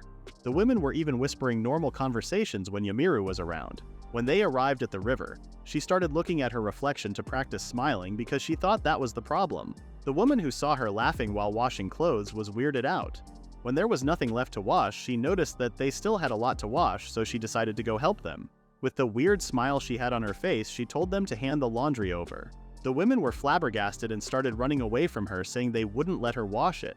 She was once again puzzled, wondering what the reason might be for that. When she went home, a woman came and said she had something she needed to do. At the food stall, Asuta and the girls were working as usual. The two-person setup was nice, but Asuta wondered why he was the only one without an assistant. Yamiru arrived and said she was here. Asuta was terrified by her. Reina and Vina were confused as to why she was here. She said the Ruu clan required personnel from the Rei clan before. Despite being a Ruu, they knew nothing. She believed she could be useful here. She said she was looking forward to working with him. She promised herself to do her best. Asuta and the others were obviously shocked. They couldn't believe Yamiru Rei would be assisting with the stalls. As for the Ruu sisters, she thought they would work well together and it wouldn't be a problem. Because of her facial expressions, the girls thought she was staring at them and was pretty nervous. Suddenly, Yamiru started coming at Asuta and looked really closely. She told him to let her help him and went right next to him. But she was so close that he was having a hard time moving. He asked nicely if she could move a bit to the side. She asked why she should do that because she also needs to watch the pots and pans. Asuta was so nervous and apologized to her. She was once again confused because there was nothing to apologize for. She said she didn't mind. Rudo, who was watching them, thought that was a strange thing to do. Asuta tried to play it cool and said they should cut the tino, but Yamiru seemed weird, so he asked what was wrong. The meat was going into the pot, and there was also meat cut into different shapes in the back. So she figured you could check how the pot was cooking while deciding how to cut the meat. She said okay. She prepared the tino and was ready to cut. After a while, the girls noticed that Yamiru and Asuta had been working well together. Their working style matched so well that they were working like a machine. Reina and Vina decided not to lose either and started working. Rudo was still watching and noticed that things got even weirder than before. They spend their day serving people and run out of ingredients faster than expected. The customers were served faster today too. Reina said it was a little frustrating, but it was all thanks to Yamiru. She heard that and asked what it was, but her face gave the wrong message again, and Reina had to ask why she was glaring at her. She said she had said something about her earlier. Reina repeated that she was just thanking her for today and didn't want to repeat it again. Yamiru suddenly seemed angry and asked if it was really thanks to her. Reina uneasily confirmed her and she unexpectedly smiled, thanking her. Reina was surprised that she could thank people. Yamiru asked what was so funny about her thanking her. She said since she is a beautiful woman, she might just say it with a normal smile because it would be a waste otherwise. Yamiru seemed confused, so they showed her how to smile and not look like a creep. She tried to imitate them, but it looked even weirder. They started chuckling. In the next scene, Asuta went to borrow the man's stall again. The stall owner was a grumpy man and said his sales of kimyusu dishes weren't good. But his giba dishes seemed to be selling well. Asuta didn't expect him to say something like that. He said he would think of a new dish for kimyusu. He said he would just wait and hope for the best. He said he could count on him, and he would make sure to cook it well. However, whatever he tried, the meal was still crispy and slippery. Aifa noticed that he bought kimyusu meat again. He explained that he thought he would use it in cooking for a bit. She asked if they were having kimyusu for dinner, and he said yes. She didn't really mind having it because meat was meat for her, so she was looking forward to it. Asuta appreciates her enthusiasm. He made about 3 dishes. One was braised kimyusu in tarapa sauce. The other one was kimyusu teriyaki. The last one was grilled kimyusu seasoned with pico leaves and rock salt. Aifa was a little bit disappointed that he wasn't going with giba this time. He said kimyusu was less fatty, and if it's seasoned similarly to giba, it was kind of lacking. Aifa suggested adding more fat. He hadn't thought about this option and had an idea all of a sudden. He decided to make carriage, which is fried chicken. Aifa was puzzled, so he said they were going to fry the meat in oil. He said frying was when you coat the meat in flour and then put it in heated oil. Aifa was still confused, so he noticed that there was no such thing as fried food in this world. But he really wanted to eat carriage. Aifa asked if it was really that good. He said he suddenly had an irresistible craving for it. In the next scene, he went to the stall owner again and said he wanted to make carriage. The man had his expectations, but this was definitely unexpected. He asked what he meant, and the owner said he couldn't make carriage if he didn't have ingredients for it, so it was meaningless. Asuta disagreed and said if he had the ingredients, he could make it, then he would be able to eat it. The man asked if it was really that good. He said it was, and that's why he really needed the ingredients. The man wasn't sure what the ingredients were, but he had someone in mind who could figure it out. That person used to be a court chef. Their name was Mikkel. He asked if he could meet this person. The man was pretty sure he could. He said that with Mikkel's help, he might be able to make the carriage that he was talking about. Asuta asked if he was going to introduce him to them. He responded that he would try to get them to come here tomorrow. Asuta was looking forward to meeting this master chef. When Asuta went home, it was impossible not to see that he was in a good mood. Aifa noticed that too. Asuta was just so hyped to meet that former court chef. The next day, he went to the stall owner's place again and saw an old man. He wondered who he was. The owner told him not to stand at the doorway and to come inside. He introduced the old man as the former court chef, Mikkel. Asuta greeted the man and introduced himself. The man greeted him back and said his name. After that, Asuta described what he wanted to do. Mikkel asked if it was an ingredient that he could coat around the meat. He said the texture of the food was going to be crispy and fluffy. Mikkel thought about something called fuwano. Asuta thought it was some sort of a name, but he was wrong. He was curious and said he would like to see what it looked like. However, Mikkel told him that this was impossible. Frustrated, Asuta asked why. Mikkel explained that fuwano was quite rare and expensive. Asuta fell to his knees with teary eyes because he really thought he was getting closer to making carriage. But the more he thought about it, the more he wanted. So he said he wouldn't give up and try to get fuwano on his own. He had someone in mind who sold rare ingredients, so he went to their place. It was Kamua Yoshu. Kamua asked what was going on. He said he wanted to talk to him about an ingredient. Kamua told him that it was impossible to find that thing for free. He said he would pay for it. But Kamua just wanted to have some refreshments while he was preparing the fuwano. Asuta promised to bring him something to eat. With that, they had the agreement. He promised to take care of fuwano. As Kamua requested, Asuta brought 5 orders of giba dishes, and he did that for a whole week. At the end of the 7th day, he asked how fuwano was. Thankfully, Kamua managed to find it. The moment he received fuwano, he brought it to the stall owner's place. The man said it was pretty fluffy. The owner called Mikkel and he arrived a while later. Mikkel's reaction to fuwano was the same as the owner, so Asuta thought it might be like a popular meme between them. The owner told him that the kimyusu meat was at the back of the kitchen. With that, it was time to make carriage. When he went to the kitchen, Mikkel and the owner of the stalls were standing right behind him, and he felt extraordinary pressure. However, this was all so they could eat carriage. He dipped the meat to the eggs and then the fuwano, and he started frying them in the oil. The first try wasn't really a success, it was sticky and dry. He added egg and oil for the seasoning. He decided to try adding more firewood. The second try looked fluffier compared to the other, and it wasn't as dry as before. But it was still not good. After a few more tries, they agreed that it was fluffy, no longer dry but crunchy. And when Asuta tried, he confirmed that this was definitely a delicious carriage. And so the struggle for carriage had finally ended, or at least it was supposed to be. Yumiru heard that carriage was very popular at Kimyusu's tail inn. She also heard that Asuta came up with it. Asuta thought that was a good thing, but her face was intimidating again, so he asked if she would like to try it. He promised to make some for everyone after closing the stand. When they closed the stall, Asuta went and did some carriage for everyone just as he promised. The girls seemed pretty interested.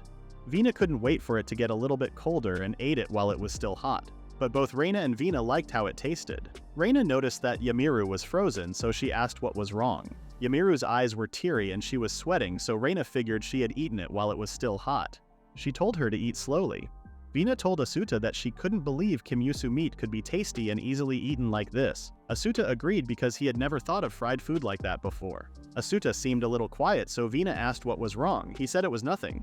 But he had another new idea. It was to make fried food using giba meat. Next up, Asuta was making fried food with giba meat. After all, the stall now had 3 attendants and he wanted to expand the menu.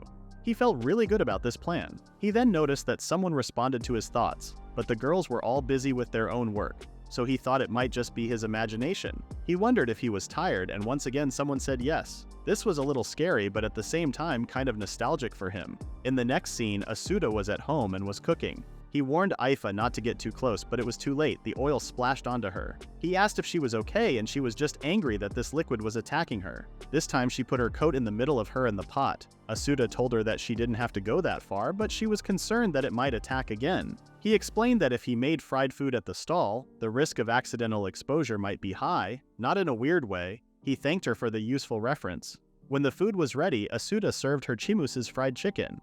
But she was still considering it as the thing that attacked her. They prepared the plates and started eating them. Aifa seemed to like the chicken so much that she tried to eat it all at once. Asuta warned her, but it was too late. Her mouth was burning. Once again, Aifa failed against the fried chicken. Asuta told her to just eat it slowly, and she would be fine. Freshly fried was indeed delicious, but the same thing wouldn't happen if he sold it at the stall, so Asuta was worried. Not everyone took their time eating, so it was unlikely.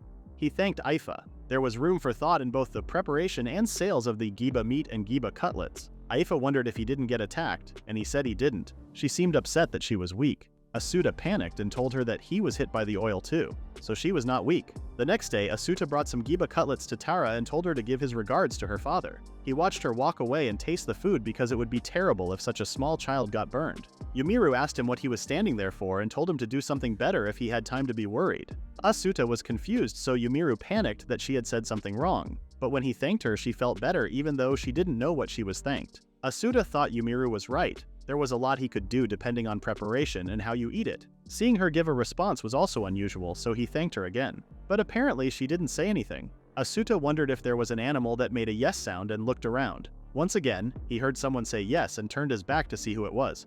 Everyone from Shim was there. Shumiraru greeted Asuta. Asuta asked if they had been in town since yesterday, and they confirmed it. He was glad that the voices he was hearing were not his imagination.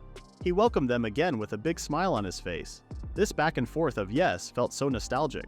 Shumiraru asked Asuta what the matter was, and he said it was nothing. He then noticed that they didn't have any luggage. Shumiraru responded that he didn't bring any souvenirs.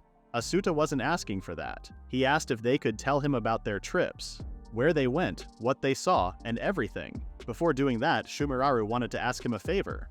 Yumiru furiously asked what the meaning of this was, and Vina felt nostalgic just like before. Reina told them to stop talking because they still had more orders coming in. Even though they were so panicked, Asuta was so pleased that everyone from Shim always placed big orders because it helped them a lot. Yumiru asked him why he was smiling, and he told her to look at them. They were all enjoying their burgers. She realized that they were just regulars there. She was the only one who didn't know, so she was confused a lot until now. While working, Yumiru realized that there was no way she could ask to be part of it too. Shim stayed too long, but Asuta told them to take their time. They were out of ingredients, so they were closed for today. Shumiraru commented that the new dish was good too, and he wanted to eat it again. Asuta thanked them and welcomed them for the next time. That was very tough for the girls, but Asuta was still smiling. He said he would clean up to help them. He almost gave up on giba cutlets, but he wanted the people of Shim to try them, so he decided to make giba cutlets. Back at home, Aifa asked if she was asking her to challenge that oil again. Asuta said it was going to be fine because this time he brought pot lids. Aifa asked if that didn't limit his defense area. Asuta explained that this was a strategy. He measured the distance and the height of the splashing oil and succeeded in narrowing down the attack positions. She didn't really get it, but found it quite amazing. Now that it was safe, they started frying it. They noticed that this giba cutlet was big. However, while frying it, Aifa still got hit by the oil. A pretty big one splashed, so Asuta asked if she was okay. She seemed dedicated that she was going to win the next time. The color started to change, and after frying it a bit more, they were ready. The next day, Asuta welcomed Shin again. He told them that he wanted to celebrate the return of everyone from Shim with his new dish this time. That is the end of the recap at Chapter 10. Please read the pinned comment about the next part.